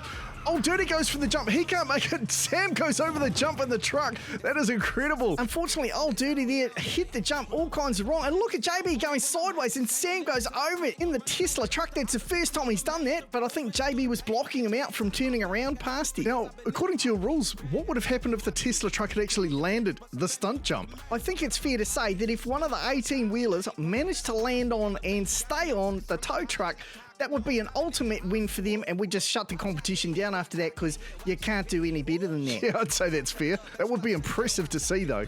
Certainly more impressive than the score that the oldies posted up this time. Disappointing for them, I had high hopes. They finished on 1,300 points, not bad considering some teams are still in the negative, but a long way away from our current leaders at 5,875. The Jesters are running away with it at this point. Last up for the Wannabes, it's the In-Laws. They finished on a disappointing -925, but there are a truck ton of points available if you nail everything. I see what you did there, Spanners. All right, we hit the green light and away they go. We've got Highwayman and Your Mum in the inside lane. Your Mum goes up the inside of the Tesla truck and takes down the Tesla. Way to go, Mike. A beautiful drive there from Big Mike and Your Mum. Now they just need to stop Serrano and land the stunt jump. Looks like Wildfire's having a go there. Can't stop him. Serrano gets adrift in the petrol tanker. The petrol tanker will cross the line, takes out Slimer, and it doesn't look like they managed to get any points for the final stunt jump. But they did get a takedown. Your Mum nailed Sam there. Phrasing. And then despite a very valiant effort from Wildfire, just couldn't hold him out, and unfortunately the other two drivers that made it to the finish line just had no shot at getting onto the back of the truck without taking the jump. I don't know what they were thinking. I guess maybe they thought they could just smash into it and climb up on it. Yeah, that's not going to work. Seems like they might have wagged one too many physics classes. But Big Mike with the takedown and wrecking the truck picks up 3,000 points, taking off their original score that's 2,075 that they end up on. Good effort, team, but unfortunately just not enough, so the Jesters hold on to the number one spot, and now it's up to the Outlaws to take them down. Team Dirty Mouse didn't have a very good run the first two races. They ended up with -750 points. Can they improve it all and get at least into the positives this time? As long as they don't wreck, at least they can't go any further back. All right, the first of the Outlaws have a crack. Here we go. Mrs. Mouse looks like she's going to take on the Tesla truck. Can she shut it down? She is desperately trying everything she can, but Sam muscles on by. Now she's getting bullied by Serrano Buckminster. Looks like Dirty D is just running away, trying to stay safe. And Sam looks like he's going to have a crack at the jump. He does sort of, as he gets up on two wheels there. A very good effort from Mrs. Mouse, trying everything she can. Whoa, look at Dirty D there getting flipped over, and even Sam. Goodness me, that guy is definitely a good stunt driver. How did he hold the truck up? That was incredible. Well, despite the stunts at the finish line, it means a 0-point run for Team Dirty Mouse. That is not what they wanted, and that is going to leave them finishing on -750 points. Disappointed for that team. Gee, it makes me wonder if anyone's going to be able to stop the Jesters. That 5,875 I thought was a shoo-in with so many points up for grabs, but it's looking pretty difficult. And of course the Outlaws are doing it tough with only two cars. Team Rathawk up next. They finished last round on +75 points. How much are they going to add this time? Well, I don't think it matters that there's only two cars because Team Rubber Charm were leading going into this. True, and anything can happen. Nighthawk gets pushed up on the side and he flips the Tesla off the What side of the the track. heck? The Tesla is off the track. Oh my goodness, he totally wrecked that. Ratbird now looks like he's lining up for the jump. Can Daddy G do it? Here he goes. He tries for it. He hits the truck, but he bounces off the side. Oh, no. That was almost an epic run for Team Rathawk. This was just the most brutal takedown. Look at this. Sam pushed Nighthawk into the sidewall. Radio Flyer was having none of that. Pushed him back and flipped him right off the track. Nighthawk gets squeezed so bad here. Look at this. He gets up on two wheels and then gets under Sam, gives him a tail whip and flips him right off. And then Serrano Buckminster comes through and knocks Sam right off the track. And how about Ratbird there? Almost landed the jump, but he was so close. He was just millimeters off. Unfortunately, bounced off. That could have been the win of the night. Well, an incredibly courageous effort there from Team Rathawk. A massive 3,000 points to add to their score. A great showing there. If they'd picked up the extra 3,000, that would have been incredible and taken them to the lead. But unfortunately, they finish on 3,075 points. A great effort, but not enough to take down Team Jester. After seeing that, that gives me real hope for the remaining teams. They've got a real shot here. If they can take down both trucks and land that stunt jump, it could be all over for the Jesters. Well, let's see what Team Big Baby can do. We've got Baby Cookie driving curbside in the inside lane with a petrol tanker. Vagabond driven by Big Mac on the outside. The Tesla goes up high. Curbside tries to knock the Tesla off, but Sam was ready for it this time. Baby Cookie now gets sandwiched between both trucks, and Vagabond has run away. I hope he's hit the stunt jump at least. Sam getting a drift on in the Tesla truck, and he is going to run down unopposed. Both trucks make it. Vagabond nowhere to be seen, and Baby Cookie cruises across the line. That is disappointing. I'm not quite sure what happened to Vagabond. I think he ran and hid his head in shame after that run. And with no points to add to their score, that means they finish on -1,125 points, by far the worst in the competition, unfortunately. And that leaves Team Jesters still in the lead. But I've got high hopes for Team Beautiful. Munted with the massive save last week picks up the 3,000 points for the stunt jump. Can he do it again? Oh, it would be bonza if he nailed it again. That would be incredible, and it would take them into the lead. Well, they still need a truck takedown as well. Mr. Dark tries to get into the Tesla. He is doing everything he can to slow it down. Munted goes down. He's forming roadblock. Looks like they're slowing down both trucks. Can they hold on? No, the Tesla gets around. It looks like Serrano Buckminster might have also made it around. It is now all up to Mr. Dark and Diabolical. If he can land the stunt jump and pick up the 3,000 points, they've got a chance. He aimed for it, but unfortunately backed off the gas at the last minute. He needed to keep the hammer down there. A very unorthodox tactic here from Munted. Hor then sung through it onto its side, and it almost paid off. Sam got turned sideways, but luckily for him, Serrano Buckminster adding the power in behind, pushed him straight again, and then Serrano a nice bit of driving to get around. Unfortunately, with that wreck, they lose 500 points, which makes their final score for the competition 1,600 points. Nice effort, boys, but unfortunately not enough. Team Jester's still reigning supreme. So it all comes down to this. Team Rubber Charm so far have absolutely dominated this competition. They've taken down the truck in both races. Can they take down 2 trucks this time? Double the trucks, double the fun. Well, let's see if they can pull off the impossible and take down 2 trucks or hit a truck and a stunt jump. In the previous 2 races, Rubber Toe driving the Baroness has done most of the work, and here he goes trying to slow Sam down. He is pushing hard against that Tesla, but Sam is trying everything he can to get around. Kit Kayam has run away into the lead. I hope he's hit the stunt jump, but here goes Rubber Toe. He tries the jump. He just misses, and I don't know where Kit is. It looks like Kit just bailed on the whole mission, left it up to Rubber Toe. He does a beautiful jump, but unfortunately just drifted a little bit sideways. He was so close. Man, if he had nailed that jump, that would have put them into the lead. Let's have another look at that jump. He just gets so much air. It was a beautiful distance as well. He just needed to stay a little bit straighter and he would have had it. Wow, valiant effort there from Rubber Toe, doing everything he could for the team. I'm not quite sure what Kit's plan was there. Self-preservation is what I'd say. I think just seeing 2 big rigs there might have scared him. I think he might have cacked his Dax, mate. Well, that would explain why he didn't hang around. He had to go and change his undies. But congratulations, Team Jesters. You hold on through the entire competition. After a terrible start in the very first round, you have come back to take it out. What an awesome effort. Oh, defo, mate. Mad props to Team Jesters. Let's have a look at who that is. That's Marcus Firegon driving Impalinator 2, Dreddy driving the Goomba, Mike Isco driving Full Monty, and of course Lone Star driving Longhorn. All right, next week we are back to normal racing as we head into the finale of the season. Who is going to remain on the list and who will be eliminated? Welcome to the final round of Season 1 of the Canyon Outlaws. That's right, the Wannabes have one more chance to get a shot at the top 10 drivers on the list, and then they're going to have to battle their way all the way to the top of the list because only one driver remains to go on to challenge for Season 2. The draw has been done, and first up we've got Full Monty versus Wildfire. Full Monty was of course one of the drivers in the top team for the truck takedown, so let's just see if his luck holds. All right, we are underway for race number 1. Wildfire out with a huge lead here, jumps out to a massive start, nails the barrier, gets a massive 720 spin through Boganelli. Crikey, he must be dizzy after that one. He certainly is. Look at him as he sort of ping-pongs his way down the track. Now he's dragging down the sidewall, but he is still going to take the win by the look of it. An easy run there for Mike Murphy and Wildfire, and Full Monty not able to capitalise on his luck from the truck takedown as he flips himself over the finish line. But how about Mike Murphy here? Look at this, he nails that sidewall, gets air for the first 180 and then continues on for a full 720. I don't think we've seen anyone do that on the Canyon yet. It was particularly impressive that he managed to get the nose pointing in the right direction and cross the finish line facing forwards. So Wildfire goes through to the next round. Now we've got Bandit versus Old Dirty. Bandit, of course, has been on the list before, and I'm sure he'll be scrapping for a spot again. Wally Champ and Old Dirty have been around a long time and it looks like it's paying off. Yeah, Wally Champ with the lead here. Oh, but he goes sideways, flips it over, and Bandit just runs right by him. A nice clean run here from Bandit, and he is going to take the win. A little bit lucky there for Rusty Rod.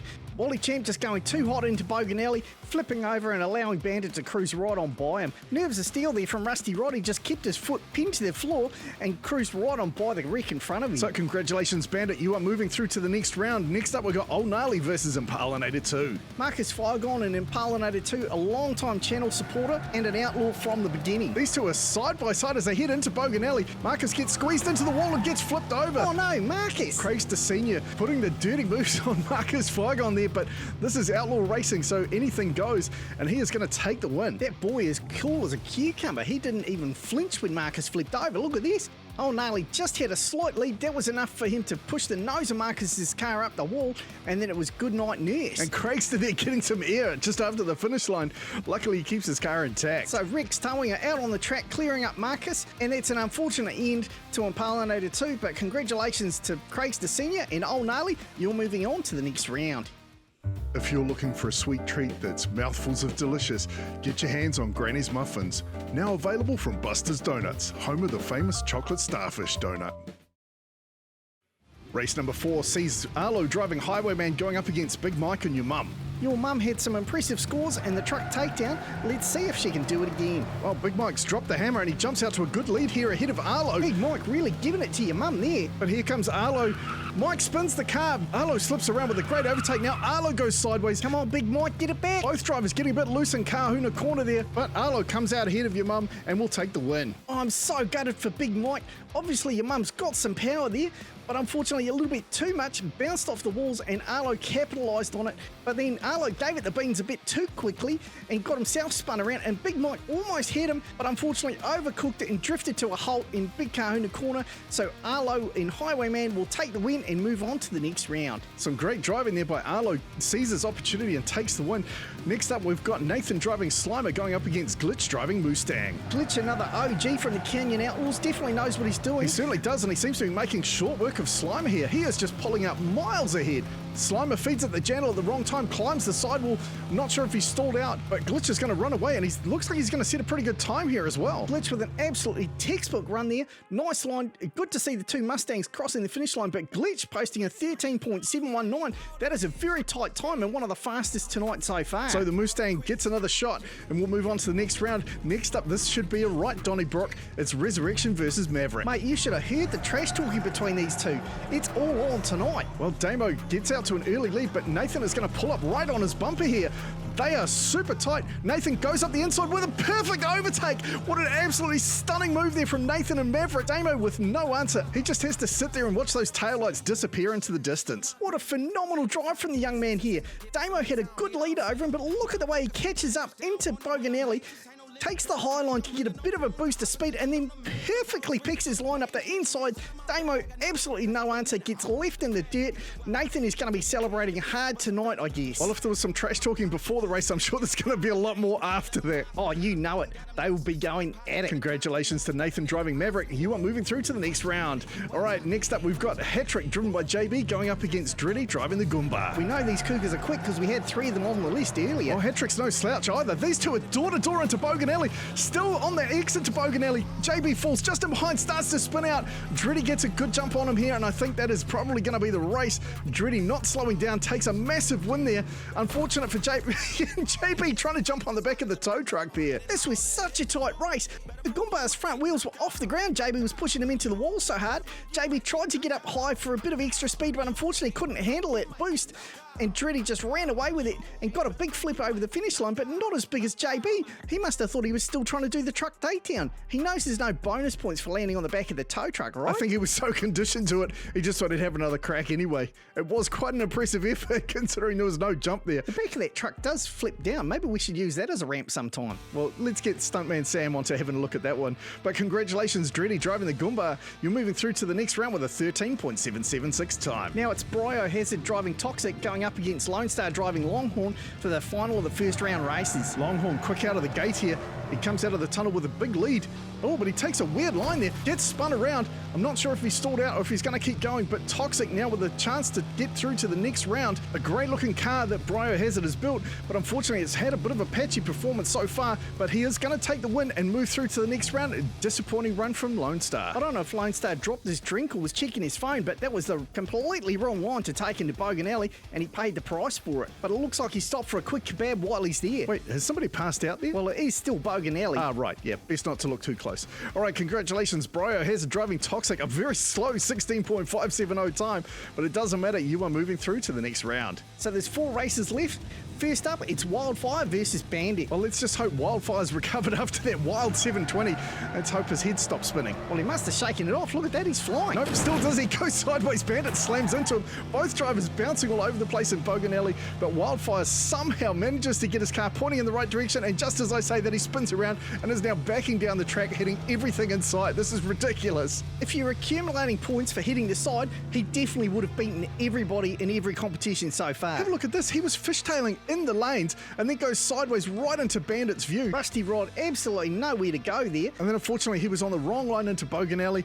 Wildfire manages to get it together, so Mike Murphy, at an even slower 18.879 time, takes Wildfire through to the next round. Wildfire's obviously got some pace, but he's really got to straighten himself out. All right, next up, we've got Craig's the Senior driving Old Gnarly going up against Arlo driving Highwayman. Highwayman with a nice overtake last time. Can he do it again?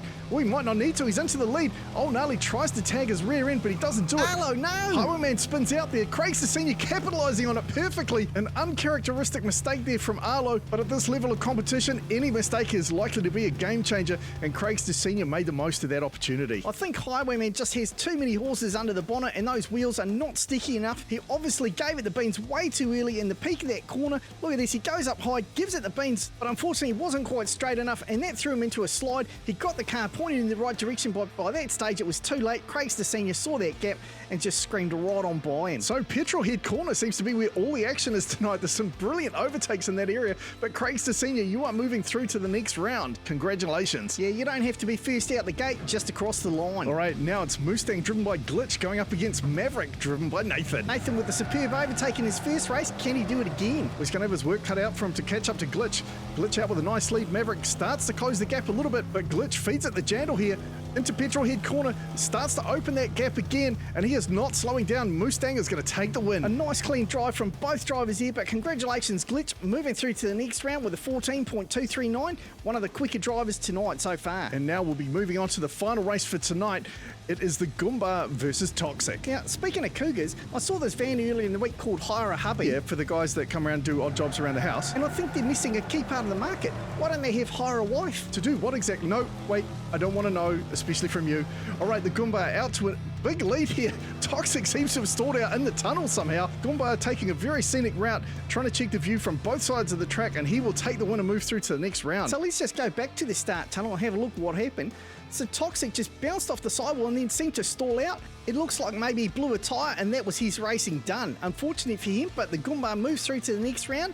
Well done, Dreddy. A 14.965 time for your final race of tonight. So from 16 wannabes, we're down to the top 4. One of these 4 drivers is going to go on to take on the list and hopefully move through to the next season. Why not leave us a comment with who you think is going to move through and who's going to be left at the end of the season. Welcome, Diecast fans. I'm Tom Spanners-Watson. And I'm Frank the Uri Gibbs. And it's time for the big finale of Season 1 of the Canyon Outlaws. Last week saw us get down to the final 4 wannabes. We've got Craig's the Senior driving Old Gnarly, Mike Murphy driving Wildfire, and then we got Glitch driving Mustang going up against Dreddy driving the Goomba. Man, there was some good racing last week. There sure was, and I'm expecting a whole lot more this week as well. So we say goodbye to 12 of the wannabes. These 4 are going to battle out, and then one of those drivers is going to go on to take on Dirty D for the number 10 spot and potentially work their way right up the list. Wouldn't it be amazing if somebody else pulled off a Kit KM and ran all the way to the top of the list in one go? All right, enough talk, more work. Let's get into it. Mike Murphy driving Wildfire going up against Craig's the Senior and Old Gnarly as they get underway. They're side by side into Bogan Alley.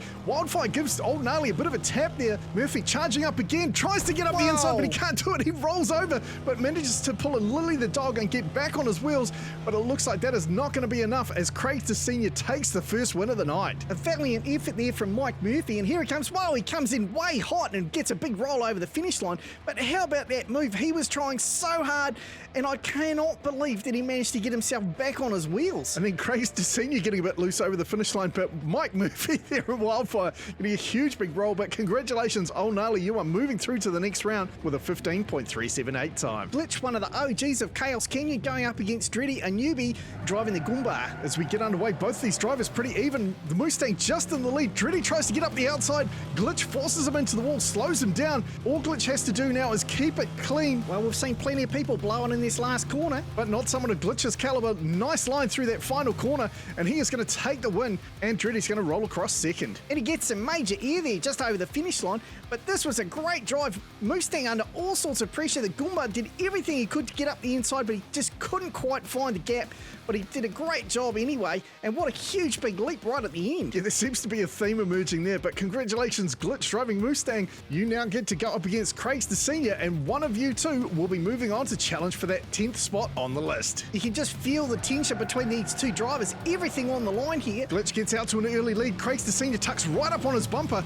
Glitch now opening up a bit of a gap. Oh no, he checks his rear view mirror at the wrong time and goes up the sidewall, flips himself over. Oh, Glitch, what are you doing, mate? Craig's the Senior already won the race because Glitch flipped over, but that's not enough for him. He takes it all the way to the finish line for a clean win. Another super tight race here into Bogan Alley, but then Glitch just checked his rearview mirror at the wrong time, took his eyes off the road for that split second, and that was enough for him to end up on his lead, unfortunately. So congratulations, Craig's the Senior driving Old Gnarly, 15.088 time. You are moving on to challenge for the list. Have you got a special care package that you need taken care of? Perhaps an urgent delivery across town? Why not let us take care of those packages? Because when you need a package somewhere particular, you need the experts. Fed Up. You send it, we'll lose it. Official carriers of Chaos Canyon.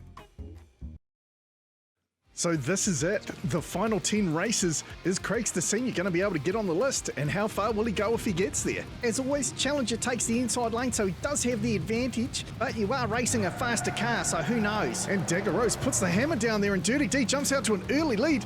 Bit of a drift through Bogan Alley, and around goes Craig's the Senior. What a move! What phenomenal flipping timing on that overtake. Dagger Rose trying hard to catch up, but Craig's the Senior is going to keep it together all the way to the finish line and takes the win. I've got to take another look at that sweet-ass drift from Dirty D. Dagger Rose comes in hot to Bogan Alley, gets up on two wheels and cuts through the inside of the corner. But Craig's the Senior keeps the power down, sits out wide and just slipped right on by her. Congratulations, you are now number 10 on the list. First hurdle down for Old Gnarly. How much further is he going to go up the list? Well, Summer Pan driving Mrs. Mouse is no slouch. She's definitely quick. Maybe she can shut him down. Dirty D led out last time, and it looks like Mrs. Mouse is going to take the lead here. She cuts across in front of Old Gnarly, and he goes wide again and gets the right line through Bogan Alley, and he is going to run away with this. And it looks like Summer Pan might have given it away and just decided to get tacos instead. Oh, why'd you have to mention food, mate? You know I haven't had dinner yet. It really looked like Summer Pan tried to cut off Old Gnarly there. Yeah, she paid the price.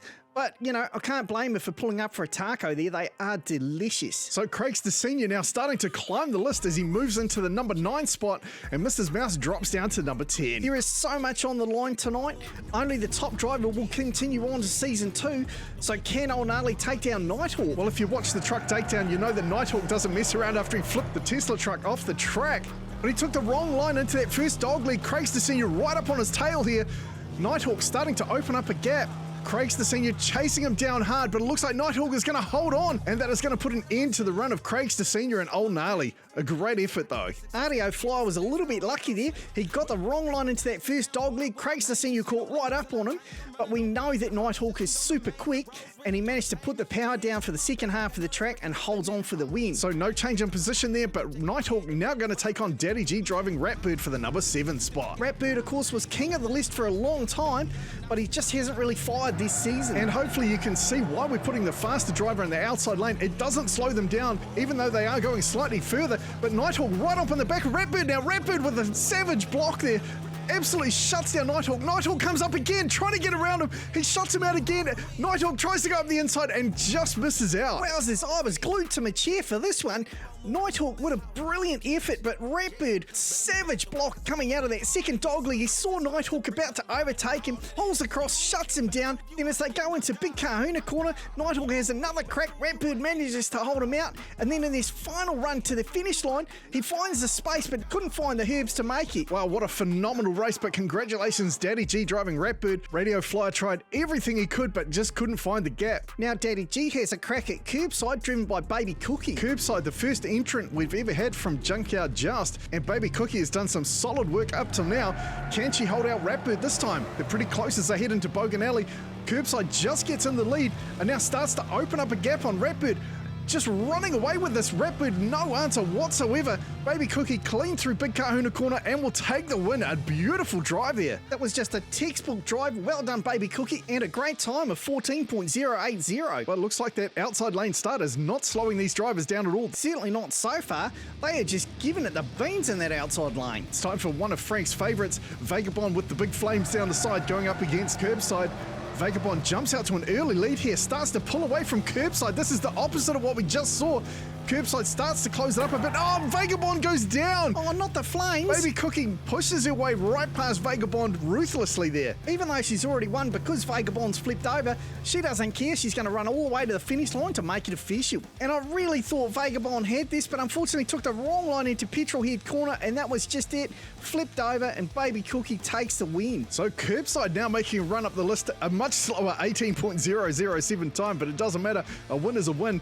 Baby Cookie now in 5th position, going up against Mr. Dark driving Diabolical. Mr. Dark, another well-seasoned competitor at the Canyon, and he has got Diabolical dialed in. He certainly has performed well so far, but these two are pretty even. Mr. Dark just gets into the lead. He puts the hammer down on the exit to Bogan Alley. Coming into Petrolhead Corner. Oh, he gets up on 2 wheels briefly, but he keeps it together. He starts to lose it into Big Kahuna Corner. Baby Cookie trying to get around Mr. Dark with another savage block, and he is just going to hold on to the finish. So many close races. Mr. Dark almost threw it all away. Baby Cookie thought she'd got around him, but Mr. Dark put it back in gear, got in front, and then managed to make that car 10 feet wide, and Baby Cookie unable to get around. Congratulations, Mr. Dark. Some fancy driving there at the last minute after you almost blew it. So you hold on to the number 4 spot, and now you take on your teammate from the truck takedown, Horthen Sung driving Munted. Horthen Sung, definitely one of the stars of the truck takedown with some superb driving, but can he run down Mr. Dark? Diabolical out to a big lead already. Oh, he goes sideways into Bogan Alley, and Munted goes right around him, right past him like he's standing still. Horthen Sung buries his boot. Oh no, he starts to go sideways. Mr. Dark goes sideways again. Thankfully, Munted gets it together, and Horthen Sung will take the win after lots of drama. And Mr. Dark is going to cross the finish line at least. I don't know if Mr. Dark was going for the Scandinavian flick there, but he completely ballsed it up, and Munted saw his opportunity, slips right by him with a perfect move here. Look at that timing. He couldn't have done that any better if he tried. That really was a superb bit of driving from Horthen Sung. Congratulations, you hold on to that number 3 spot. Oh man, we are definitely at the business end of the competition now, the top 3. All right, one of these 3 drivers is going to move on to Season 2. Who will it be? Will it be Horthen Sung driving Munted, or will it be Rubber Toe driving the Baroness? You've got to back the Baroness. Rubber Toe knows how to build a car, and the Baroness has the quickest time of the Outlaw. Oh, Horthen Sung makes a mistake. Rubber Toe tries to get around him, but Horthen Sung sees it at the last minute, shuts him down. He spins around, pulling a Brian O'Connor. Seems a bit reckless at this earlier stage in the race, but he is going to cross the finish line first and take down his old friend, Rubber Toe. He almost completely blew this, but he saw Rubber Toe trying to pull a move that he just pulled on Mr. Dark, and he slams him into the wall mercilessly. Horthen Sung must have been sweating bullets there when he thought he blew it. Oh, it was a nail biter for sure. And now he moves into the number 2 spot, and it's going to be either Kit KM driving the Charm or Horthen Sung driving Munted that goes on to the next season. After 12 long weeks of epic battles, it comes down to this. Horthen Sung jumps out to an early lead. We know Kit is fast in the second half of the course, and he closes up on Munted here. Oh, look out, look out! Kit slowly closing that gap. Is he going to be able to challenge him through Big Kahuna Corner? He tries right up on the bumper of Munted, but Horthen Sung finds some extra gas and takes the win. Holy smoke-a-rollies, I was holding my breath through that whole thing. I'm exhausted. What a drive from Munted. Kit came, put the pressure on him the whole way. Look at that, right in that final corner. He was right up on his bumper. Pushed hard, but Munted takes the win. Congratulations, Horthen Sung. And what a corker time. 13.968, the fastest today. What a brilliant time to save your big run and your fastest time of the night. I couldn't have timed that better if he tried, mate. A huge shout out to all of these drivers. It's been an absolutely epic 3 months of racing for the Canyon Outlaws. Oh, defo, mate. We've had some great competitors this season, and we're looking forward to the next season. And of course, a massive congratulations to Horthen Sung for pulling off the magic win at the end of the night. Oh, Team Munted are going to be partying up large tonight. And I dare say there's going to be a fair bit of trash talking with a few of the other drivers. Well, I certainly couldn't blame him. Also want to give a shout out to some of our new members, James Ryan, Guy Young, Empty Thought, Vasily, Joel Dernberger, and Ben Kendrick. Absolute legends, every one of you. And if you'd like to be a member, make sure to check out the link in the description and get awesome behind the scenes access. If you've just found our channel, why not check out some of the other races? There's some awesome events and lots of action. Oh mate, there's more action than a Chuck Norris movie. Alright, that is enough for this season. Thank you very much for watching. I'm Tom Spanners Watson. He's Frank the Guru Gibbs. We look forward to seeing you next time.